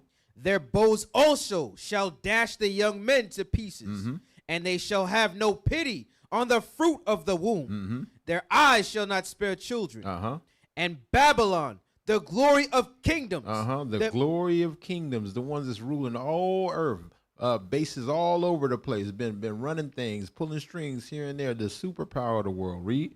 The beauty of the Chaldees, excellency, shall be as when God overthrew Sodom and Gomorrah. Fire and brimstone. It's gonna be raining fire. It's gonna be raining. Yeah, real talk. Hey, so what I want to do, as soon as y'all get that, bring it up, right? Because he mentioned that out of all of these high income, I don't want to say high income, but rich, let's say super rich countries like America and these different places, the United States is the only country that does not have universal health care, right? It's not about child care. He just brought up child care in daycare centers and so on and so forth. This is overall health care, all right? So there's a reason for that, y'all. There's a reason for that. It's not because they can't afford it. The United States prints money. Whenever they want to do something, they print the money and they get it done. So, hey, y'all got that yet? All right. Go back and hit play on the video. Go back and hit play on the video. All right? Because I want y'all to hear the rest of this, and then we're going to go, and I'm going to show y'all some statistics and show you how this country gets down. I'm telling you, you so-called blacks, Hispanic, Native American Indians, you are the Israelites. You must separate yourselves spiritually from these people. I'm telling you. You're going to see that there's nothing here for us. You understand? The Lord has us here. We're able to survive. We're able to have decent jobs, so on and so forth. But this just for a moment. Things is going to turn bad. World War III is going to commence. The Lord going to return. We got to get right. Y'all got that? Hit play, y'all. Volume is nice. Volume would be good. Donald Trump's current war against Iran is estimated to have cost taxpayers more than $16.5 billion in the first 12 days. We're 5 weeks into this. Whoa. Y'all see that? The war in the first 6 days, $16.5 billion. No, I'm sorry. I said that wrong. $11.3 billion at day 6, $16.5 billion at day 12, right? So this is just half of a month. A half of a month, not even a full half of a month, but pretty much the half of a month, and you already have $16.5 billion into a war that don't even need to be going on, right? That's not even a full war. I mean, they in a war, but that ain't full all out. So you gonna tell me that money can be used to take care of these kids or take care of the health care of everybody in the United States? You need more than $16.5 billion, but that helps. Imagine if you're not getting into all these skirmishes all over the earth, you could do stuff like this. You know what I mean? Hey, y'all got that yet? Y'all still ain't got it? Come on, get to that. Bring that up. Bring that up, y'all. Bring that up. I want to show y'all this. Bring that up. Y'all have it or no? Okay, bring that thing up, man. What the hell you got me talking to myself, man?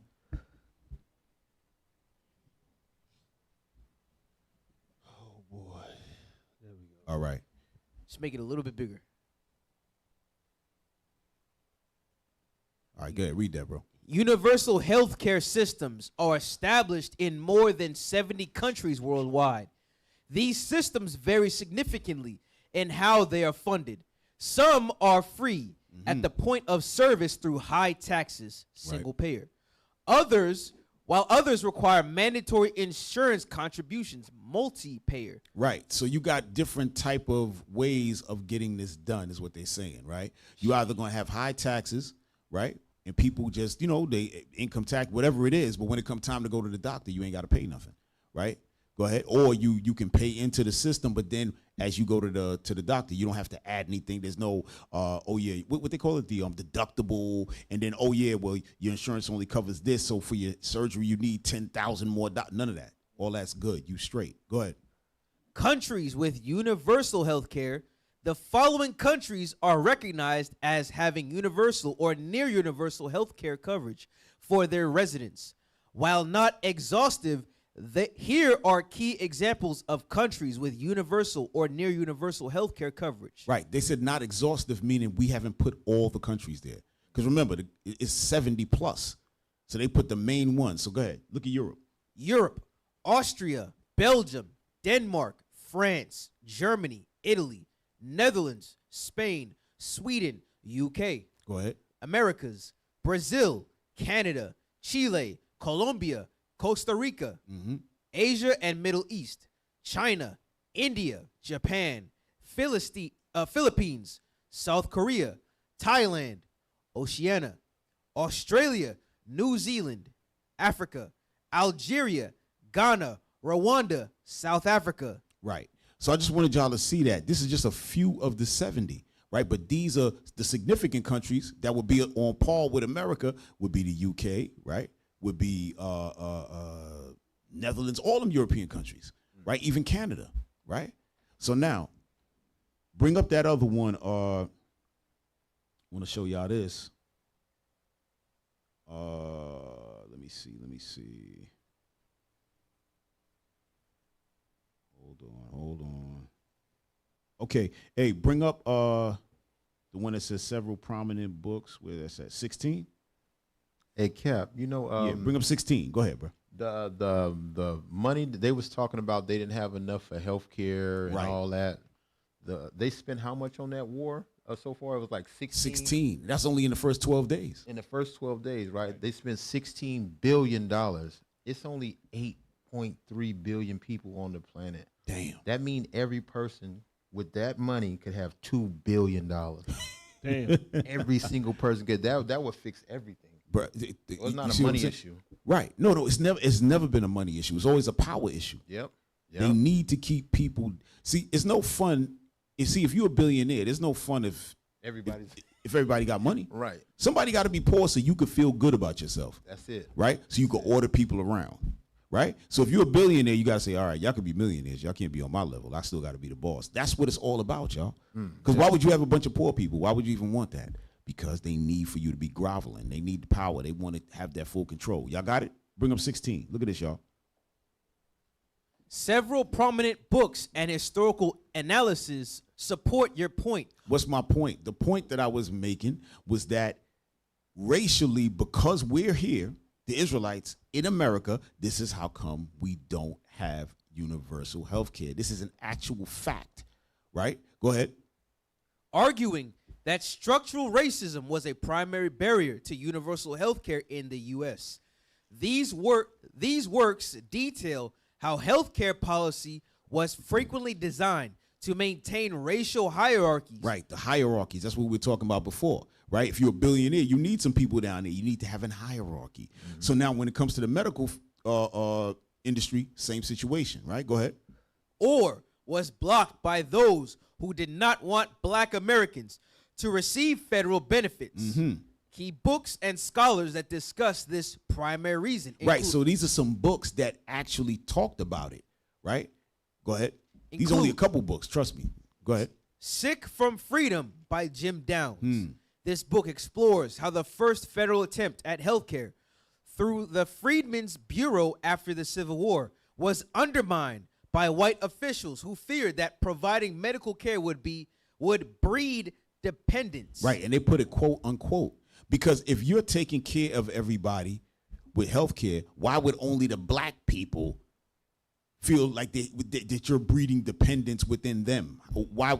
Though it had nothing to do with that. It had something to do with they just didn't want them to have it because they didn't want them to be healthy. That was the point, right? Go ahead. Among formerly enslaved people, or upend the racial social order. You see that? It was going to upend the racial social order. They need for us to be sick, down on our luck, no money, and destroyed so that we would never come up. Everything on this earth is done to either stop us from from keeping the commandments first off, and to remain in sin and be destroyed.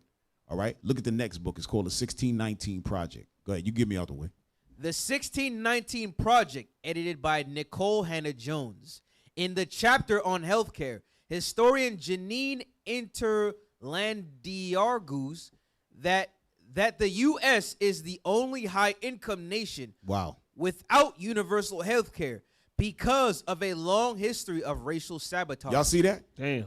A long history of racial sabotage. That's the only reason why there's no universal health care. So I'm pretty sure a lot of Edomites are running around mad that they got to pay all that money into the system. Hey, go talk to your white people, man. Because of us, that's why you don't have it. Y'all should have let us bounce back. You know what I'm saying? Y'all should have let the brothers leave. You know, y'all be all right. But y'all can't live without us. Go ahead, hit play. I'm sorry, read. She highlights how Southern Democrats in the 1930s and 40s blocked national insurance to ensure it wouldn't force the desegregation of hospitals, or give black workers the freedom to leave exploitative, low-wage jobs. You see that? It all keep us broke, right? You're unhealthy. You got to work for damn near nothing. All of that has something to do with it. They said to hell with that. Look at them other countries. They don't give a damn. They say, yo, take care of the people. They ain't worried about that. They got money for them. And America got money for the workers. But they like, no. We're going to upset the racial hierarchy. Okay? Look, there's another one, An American Health Dilemma. Read that real quick. An American Health Dilemma by W. Michael Bird and Linda A. Clayton. This 2-volume medical history provides an exhaustive look at how the slave health deficit and subsequent segregation created a tiered system that prioritized white patients and excluded black Americans from the medical profession and coverage. You see that? And it goes further, just to keep us out of the profession, period. Right? To get us out of there, right? Let me see. This is what I want. The Power of the Past. Read that. Watch this. The Power of the Past. History and state variation in American healthcare, various authors.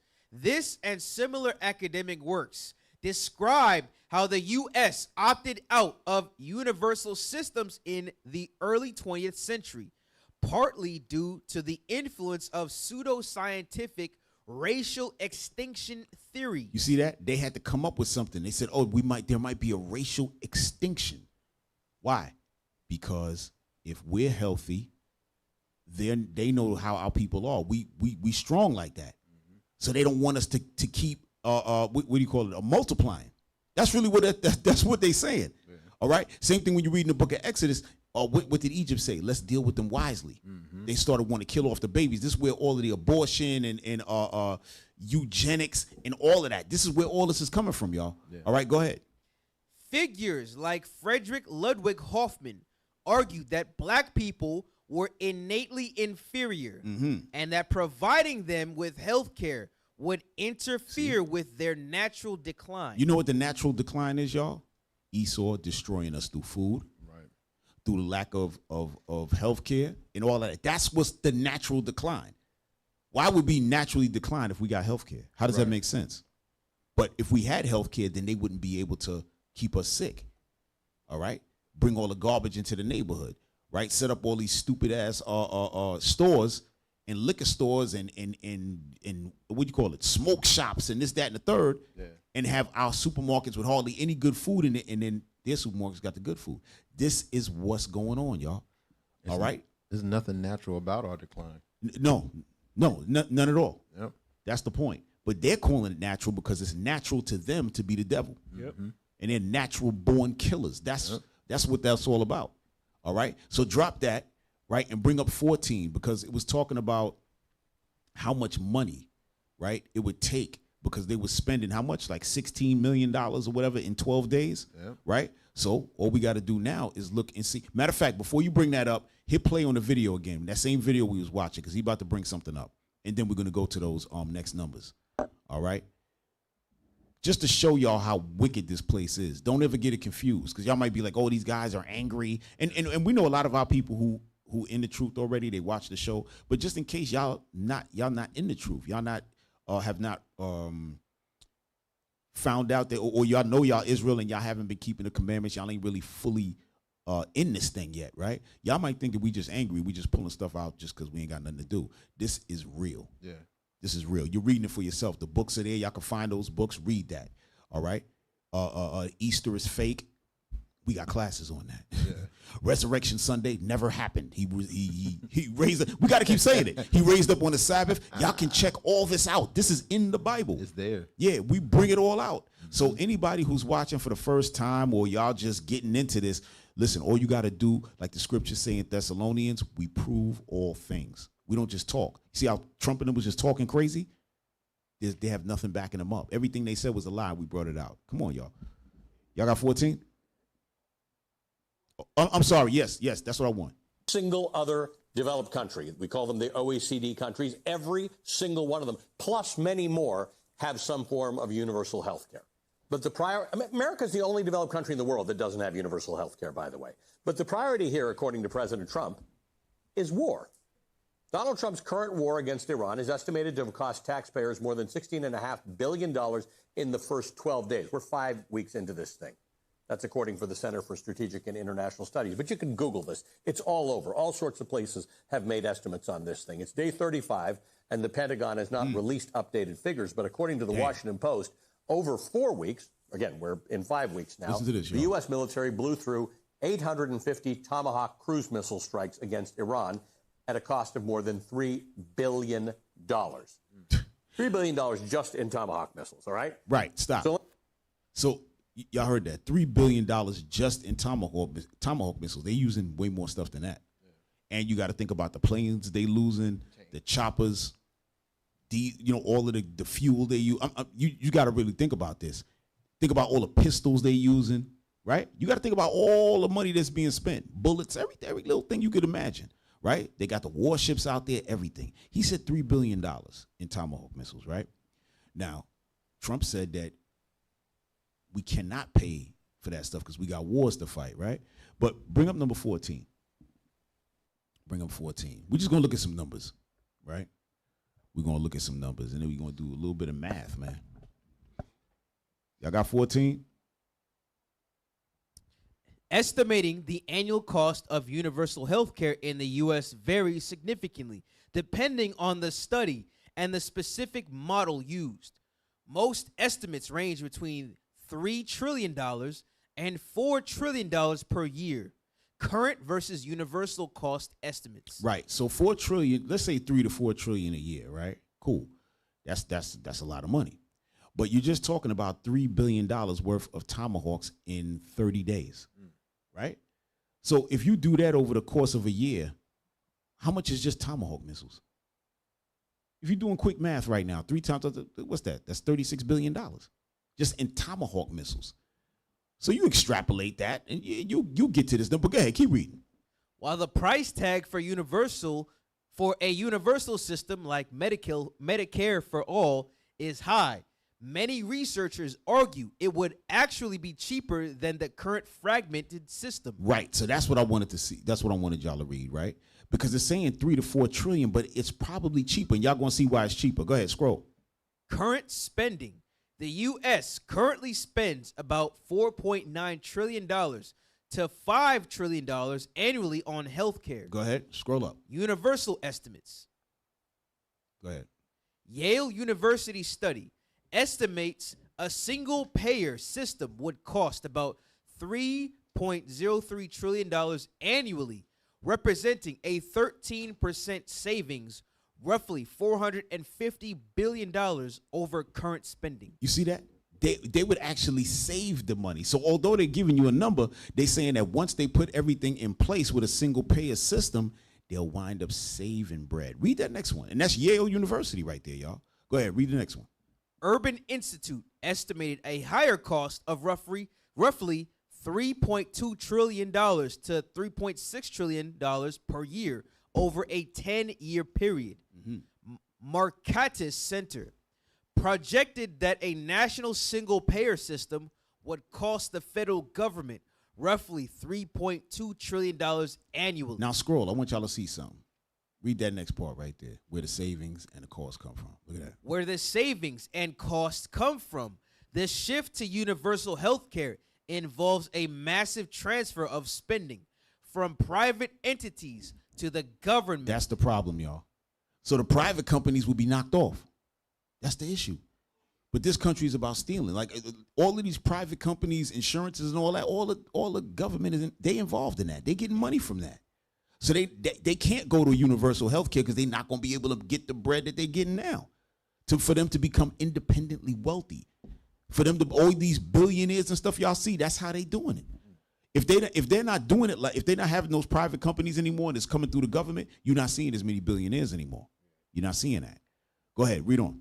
Factor, impact on cost, administrative savings, eliminating private insurance overhead, and billing complexity could save $200 billion plus annually. Right. So $200 billion annually will be saved to just stop playing around with these private insurance companies. You see what they said? Billing complexity. Anybody who's been in that industry, is on that industry now, knows that the billing for insurance is kind of crazy. It's crazy. Yeah, it's crazy. They won't pay. Sometimes you got to come back, keep sending them. And I'm talking about from the administrative side. I'm not saying so much as the patient and all that, because you as the patient, you're not even knowing about what's going on in the background. So it's a lot to get the money out of the insurance companies. It's always some BS. And those of y'all who's in that industry and understand that, y'all know what I'm talking about, right? Go ahead, read that next one. Drug price negotiation, allowing the government to negotiate prescription prices could save roughly $180 billion per year. Right, so now that means the pharmaceutical companies are now going to get pushed out the way. And they getting big money. They're lobbying the politicians, all of that, y'all. Right? So y'all see where it is. The point is I wanted to bring out that the war, everything, how America operates impacts all of us, all our health and everything. You understand what I'm saying? Like, this is like, don't think that this is outside of y'all, because sometimes people think, oh, that's a war that don't really got nothing to do with us. I still got to go to work every day and so on and so forth. Okay, cool. Right? Ain't nobody saying stop your life, but you got to be paying attention to all of this. You got to know that Esau is a demon. You have to understand that. This country was built on blood, period. And it's never going to get right. When they saying, oh, I wish America was like what it was before. This country was never right. And it's going down, according to the Lord. You know? You got something, bro? Yeah, just like all these things, like we've been speaking about, is a lot of the crafty counsel that you read about. And when you read Psalms 83 about the crafty counsel, it's one sentence. You know, it says they let's just get that piece real quick. Yeah. Psalms 83 and right to it. I think it's 3. Because it's such a small sentence, but it's so much in there. Right. You know what I'm saying? That you don't necessarily see. Go ahead and read it. Psalms chapter 83 and verse 3. They have taken crafty counsel against thy people and consulted against thy hidden ones. Right. They have said, come and let us cut them off from being a nation, that the name of Israel may be no more in remembrance. Right, so that crafty counsel. And Obadiah say, how are the things of Esau searched out? Right. Meaning you thinking like something as small, like health care. They don't care about anybody in the hospital. It's all about the trillions that they're making through the insurance. Right. You know? So then you got like the Lord said, He's gonna take vengeance on them according to His anger. Right. According to His anger. We cannot imagine the things that the people that hate God right, that want to destroy his people are doing in the background. You wouldn't be able to imagine it. So those are the things we just finding out certain things. We did a show a few weeks back, Epstein Island, right, and the things that they doing with your abortions, right, the things they doing with your menstrual. Damn, you know what I'm saying? How they sterilizing you. We never thought they was drinking T cells out of a straw.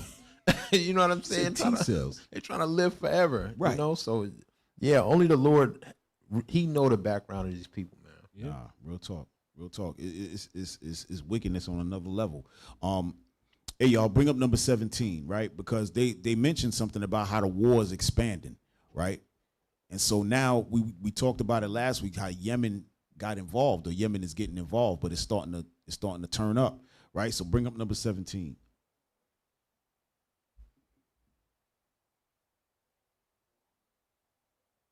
Have now joined the war against Israel and have begun carrying out drone strikes this past weekend. In fact, this began this past weekend on Saturday.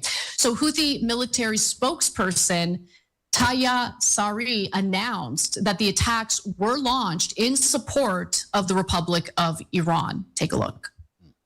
The Yemeni armed forces, with the help of Allah Almighty and relying upon Allah, have carried out the first military operation using a barrage of ballistic missiles targeting sensitive Israeli military sites in southern occupied Palestine.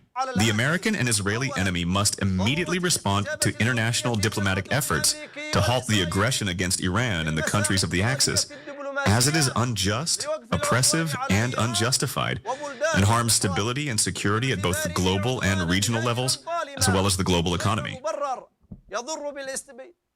We affirm that our hands are on the trigger for direct military intervention in any of the following cases: the joining of any additional alliances with the United States and Israel against the Islamic Republic of Iran and the axis of jihad and resistance; the use of the Red Sea to carry out hostile operations by the United States and Israel against the Islamic Republic of Iran or against any Muslim country. We will not allow that. Right. Y'all see that? He said we will not allow that. So everyone is getting involved, y'all. This is a I don't want to say it's a beautiful thing. I don't want to put it like that and make y'all look, but when we see this, we know that the Bible is real. Yeah. Y'all understand that? So we when we see this is I don't want to say bittersweet. I just don't want y'all to look at us like we crazy. But the fact is that it's a faith builder. All right, it's a faith builder. Although we seeing this carnage and everything going on, we knowing, watching that this is a faith builder, that this is what the scriptures is talking about. Well, go ahead, bro. Yeah, like you're saying, bittersweet for sure, because it's good. We know if this is happening, everything else we read is true. We are the children of Israel. You know what I'm saying? All them curses that happened to us, all that stuff made sense. Now the future prophecies are starting, and they making sense. The Bible being accurate to the T, and it's this one part, like right after this, where we go through the tribulation. So it's like, it is bittersweet. This thing happening. We're gonna get the kingdom at the end of the day, but we got to go through something also. So it is bittersweet. It's gonna be a hell of a ride. I'll say that. And it's starting. Yeah, for real. Let me get on Psalms 139. All right. We get Psalms 139, start at 19, right? Go ahead. It's the book of Psalms, chapter 139 and verse 19. Surely thou wilt slay the wicked, O God. Right. Surely thou wilt slay the wicked, O God. Who's the wicked? That's Esau. Go ahead. Depart from me, therefore, ye bloody men, for they speak against thee wickedly. Right. They speak against the Lord wickedly by saying, "Oh, he's died for our sins," and the Persians have tried to kill the Jews, and you speaking wickedly because that's not in the scriptures.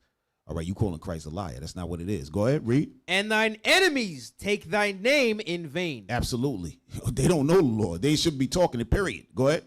Do I not No. Do not I hate them, O Lord, that hate thee? Right. David said, do I not hate them that hate you?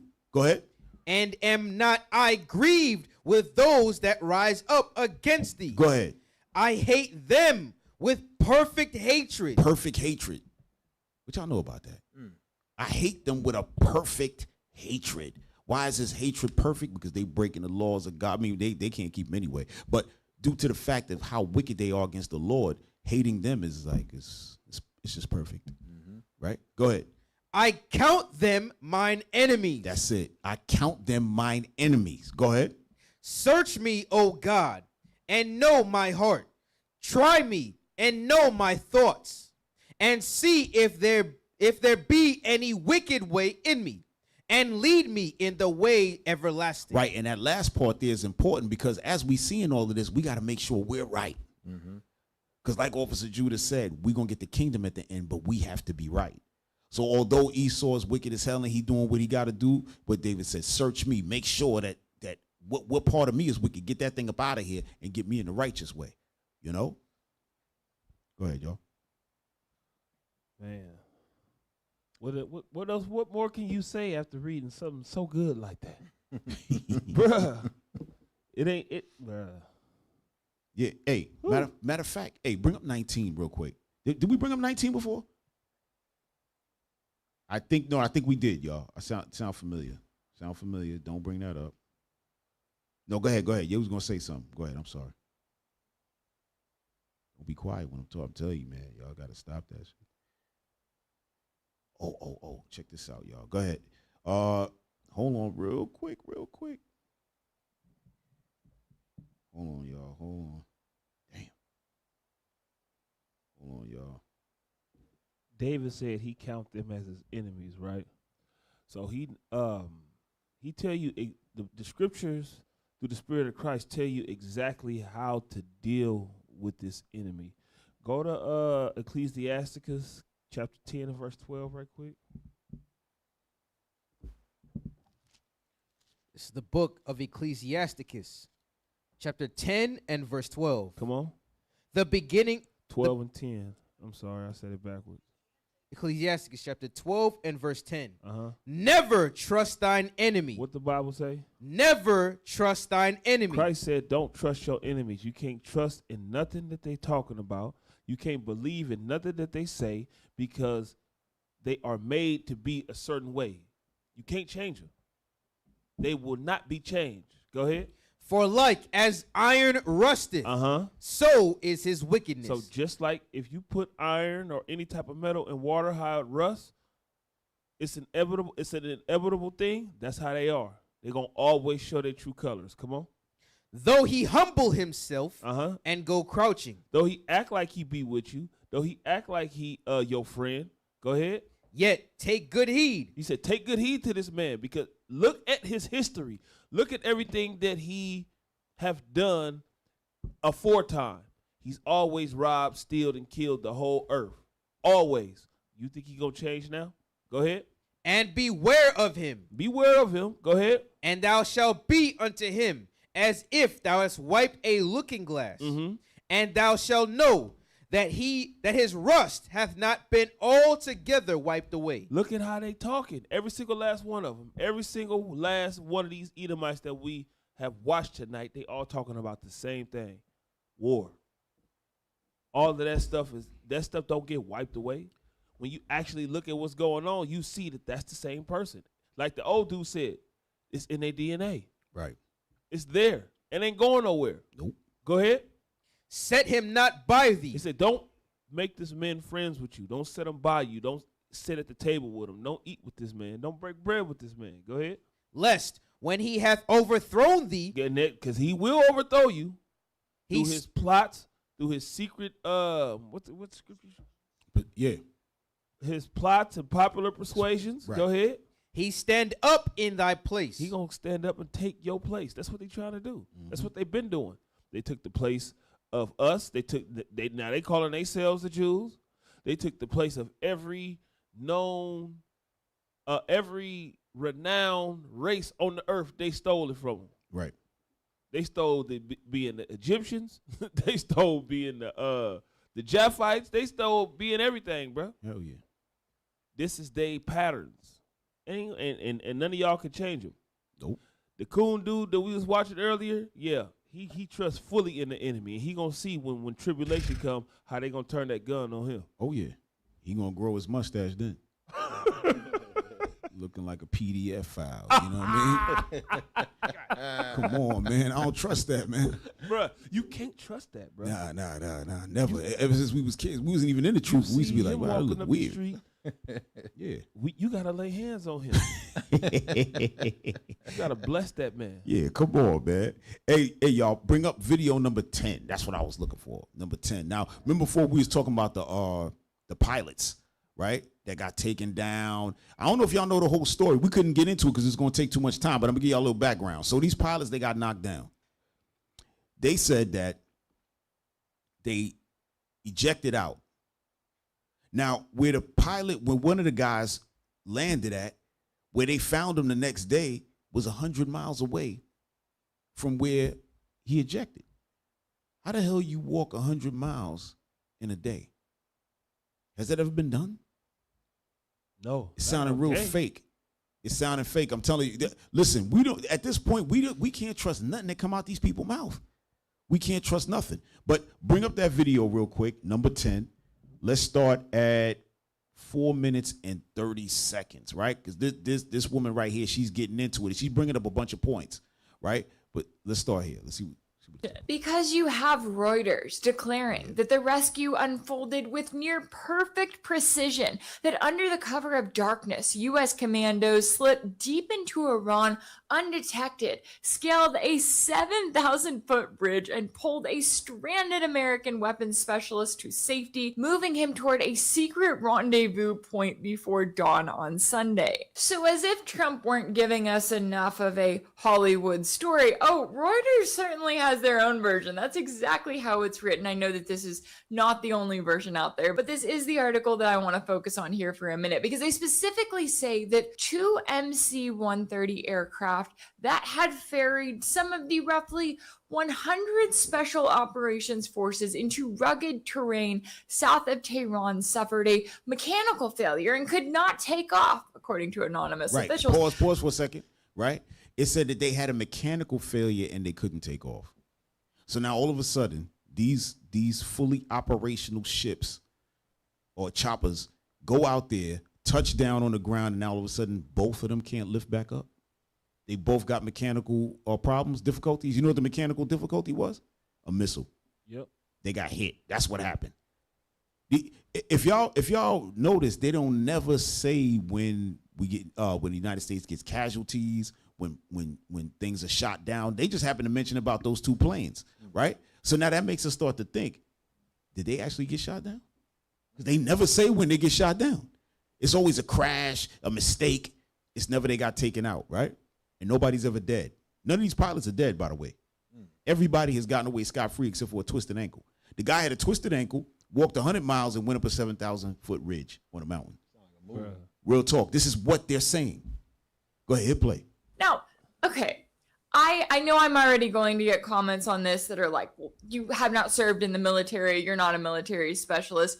I will be having this conversation with people this week who are military specialists, so we can get a little bit more into the details here. But just off of my reading off of this, of not being a military specialist, why are we sending 100 special forces in to find this one guy? Or maybe I should say to retrieve this one guy, because the U.S. had its location, as they're saying here, right? They knew exactly where he was as he was apparently traveling 100 miles and crawling into the crevice of a mountain. But they send in 100 special forces, and then not just one, but 2 of their aircraft get stuck. They say suddenly elite commandos risk being stuck behind enemy lines. Their commanders made a high-risk decision, ordering additional aircraft to fly into Iran to extract the group in waves, a decision that left the elite commandos waiting for a couple of tense hours. They then claim that the gamble worked. The rescue force was pulled out and... Pause, y'all. It's not strange that they're now, you know where they're at, right? They're in Iran. All this is going on in Iran's territory. They didn't receive no fire. Iran didn't come out there and say, yo, these guys are touched down over there. We just need to hit them right now and get rid of them. That didn't happen. They just let them go get their guy and everything else. And what y'all don't know is that Iran had put a bounty on those pilots. They said, yo, $20,000 or $40,000, I think it was $60,000 to anybody who finds those pilots and keeps them and holds them for us. That's what they was looking for. They was looking for them guys, right? Let's say the planes got shot down. They said the planes got shot down. They was looking for the pilots. So what we talking about? They just let these guys touch down there and walk around and figure out and hang out there for 2 hours waiting for more. What are we doing? Is this real? No. Man, yo. It's not real. No, it's not. Hit play. Stages and U.S. troops destroyed the disabled MC-130s and 4 additional helicopters inside Iran rather than risk leaving sensitive equipment behind. Stop. So the 2 initial choppers that went down and couldn't get back up, they destroyed those and 4 additional ones. So 6 choppers the United States destroyed because they had mechanical failures when they touched down. Is this a real story? No. How does this make sense? All 6 of them was mechanically what do you call it? Had mechanical malfunction? Yes. How's this possible? And then they destroyed all of them so that the Iranians don't get a chance to retrieve any technology from them. Hey, y'all, go to 11 minutes and 20 seconds. You can start at 11:10. All right, this is what we're dealing with, y'all. Now we got to have comic book stories about the guy hiding up in the mountain and they had to go rescue him. They're going to make a movie. Yeah. They're going to make a movie. He traveled That's what it a sound 7-day travel in a day. Right. With a broken ankle. 100 miles is Wait a minute. 7 days. But, bro, we need to look that up. Has anyone ever walked 100 miles in a day? Right. Nah, that's a 7-day trip. Walking. Right. In a terrain you don't know. Yeah. Right? Yeah. Especially in Iran where you got all type of different topography. It ain't like it's just some smooth, you know what I mean? Yeah. And they know the terrain. And exactly. Your plane is smoking. They will be able to find you. That's the point. So that's why he had to move because the plane went down. It's like, okay, he got to move. That's common sense, right? That's rules of engagement. Your plane go there. You can't stay there. You got to move. But how do you get that far? Yeah. You don't get that far. No, you don't. Hold on, man. I got to look it up because I don't think nobody looked it up. 100 miles. Why they not looking it up? Because they crazy. 100-mile walk. Oh, you looked it up? 100-mile walk in a day. Or 24 hours, right? That's nonstop. Look at this. It says walking 100 miles in 24 hours is an extreme endurance feat requiring a pace under 15 minutes per mile, 4 miles an hour without significant stops. It demands at minimum months of training, averaging 40 to 80 miles per week, with top contenders using race walking techniques to manage intense physical toll. Right? So basically no one can do it. Yeah, that's not right. Right? A pilot don't got time to be sitting around doing brisk walking in the morning. Now they stay in shape because they have to maintain certain weight and everything in order to be in the plane, right? Because I think you can't be taller than 6'2", and you can't be shorter than I think 5'3" or something, 5'4", something like that, up to 6'2". I believe that's the measurement of a pilot. You can't be taller than 6'2" or something to that effect, and you got to be a certain weight, right?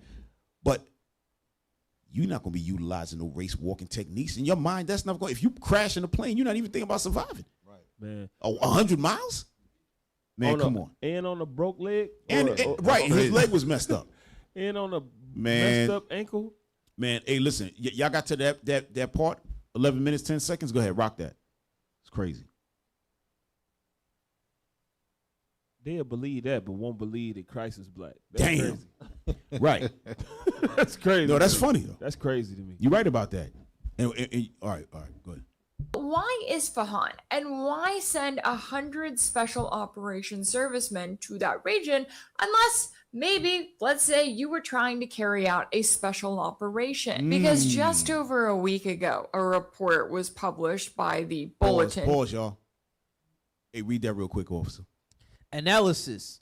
Iran likely transferred highly enriched uranium to Isfahan before the June strikes. Remember last week we were talking about, I think it was last week or 2 weeks ago, I can't remember, but we were talking about that elite group that would go and handle uranium, enriched uranium. So it looks like Iran had sent their enriched uranium to this place, Isfahan. That's where the so-called crash happened, right in that general area, right?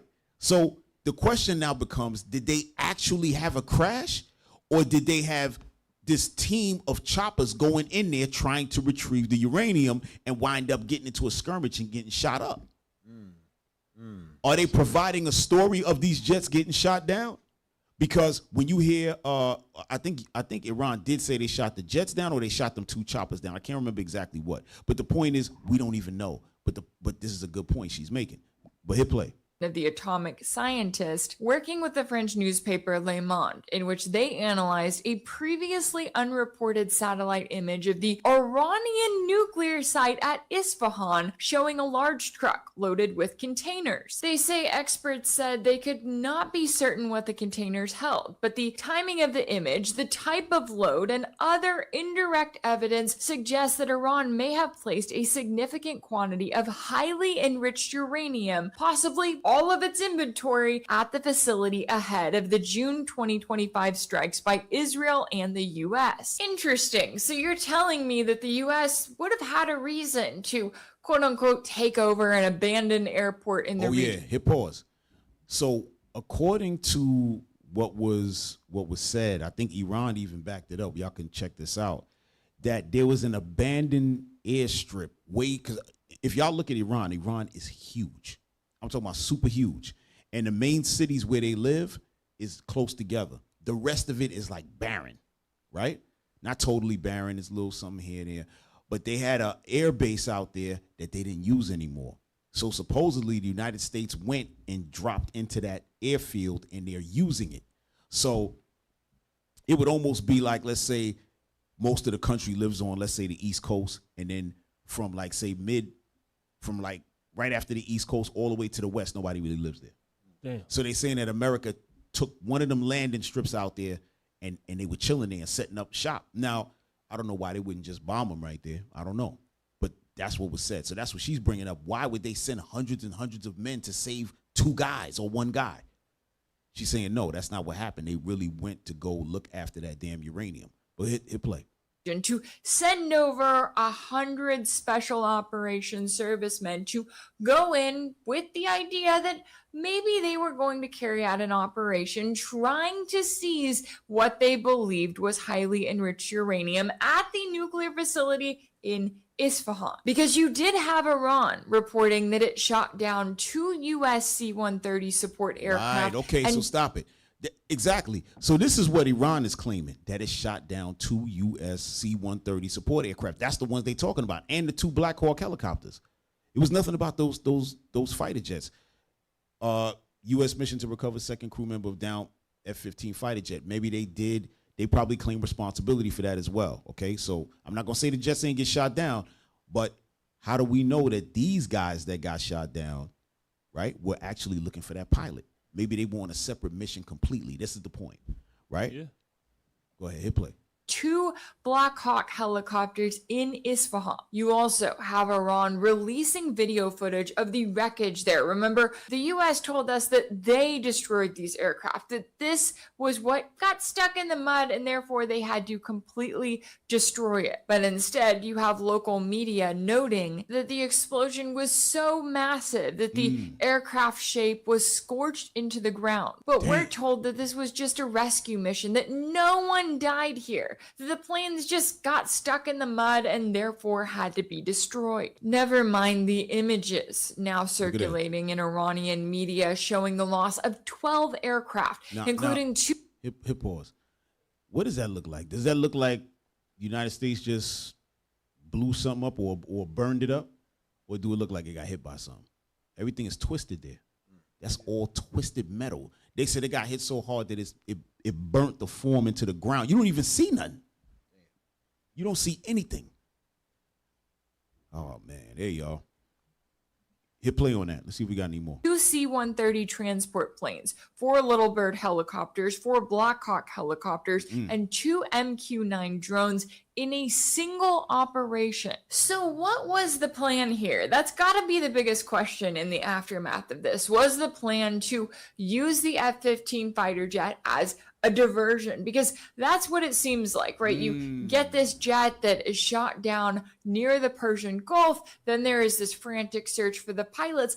That seems to be the real distraction, while what the U.S. was attempting to do over in Isfahan was to launch an operation aimed at trying to seize what they believed was enriched uranium at this nuclear facility. Yet, clearly, it all fell apart. Clearly, if that was the plan, and again, we don't have confirmation of this. We are just looking at what we know so far. But based on all of the images and pause, y'all. Y'all can drop that, right? And she made a point. It's not actually known, but you're not going to know. Right. They will never let you know. So you got to put things together. You got to put it together, right? It's so crazy. You don't even know that the plane that was shot down, that could have been a drone. That could have been a drone. Damn, for real. Yeah. I remember coming up, driving up on a 95 coming from New Jersey, right? Coming from way down, there's a city, Neptune, New Jersey, and down by the Jersey Shore. And we driving up there, going back into New York, right? And you would see the drone planes. I'm not talking about those little drones that they send with little weaponry on. I'm talking about a big size jet, not a 747. I'm talking about look like a military plane, all black, no windows, no nothing. And you see them coming in and landing. They were just playing with them, and those was drones. So they look like fighter jets. But the only thing you notice, you're just like, oh shoot, I don't see no glass. You know what I'm saying? You don't see nothing where the pilot is at. It's just all black. Right? So who knows? Maybe it was one of those they sent where it was unmanned. And when they shot it down, maybe there was no pilots to go rescue. You understand? We don't know. Yeah. We don't know. But things are so crazy now, y'all, that this is what it is. You know, this is the age of information. We getting a lot of information. Back then, they could just throw us a story, World War II, Vietnam, and all that. They just telling stories. So people listening. But now, we seeing it, you know? But all praises, y'all. This is where we at. Hey, listen. Give to the Booster Club. All right. Y'all got to donate to the Booster Club. All right. The Isaiah 11:11 project. All right. We gathering the 12 tribes from the 4 corners. All right. Make sure y'all give. All right. Give as much as you can. All right. Y'all already know how it go. We need the airfare, the hotel fare, the fare, all that. All right. So please. Donate, all right, and help us to do this work, all right? Brothers is going out there, hazarding their lives in these different countries. Y'all sending that bread, it's a beautiful thing. It's as if you're doing it as well, all right? All praises. All right, save a couple dollars for us, all right? Hit the QR code, all right? And iuic.norcal@israelunite.org on PayPal, all right? Whichever is easier. Or y'all could just keep hitting us on, what are we talking about? Super Chat. Super Chat is good. Super Chat is good. All right. What else we got? All right. So next week, you know what I'm saying? We coming back, giving y'all the current events, you know what I'm saying? And letting y'all know what it is. Again, we got some guests lined up starting the week after that. During the Passover week, you know, we're going to have, it's going to be kicking off from there. But there's so much going on now, y'all. We got to stay in the mix, all right? So all praise to the Lord. Next week, 8:30 Pacific Standard Time on Mondays, all right? All right. All praises. All right. Officer Shem, take us out, bruh. Before we go, my man Alvin Israel 144. Okay. $20 in the Super Chat. All right. Hey, all praises, brother Alvin. Appreciate you, bruh. Appreciate you. All praises. That's a blessing. Trey Chamon. $19.99 in the Super Chat. It's at $19.99, you said? Yep. All praises. Thank you. Trey Chamon, right? Yeah. All praises. All right. Let's get the script. Nehemiah chapter 13, verse 21. Then I testified against them and said unto them, why lodge ye about the wall? If ye do so again, I will lay hands on you. Yes, sir. So if you do this again, we got to lay hands on you. If you don't donate to the Booster Club, hey, we got to lay hands on you. If you're not paying attention to the news, We gotta lay hands on you. All right.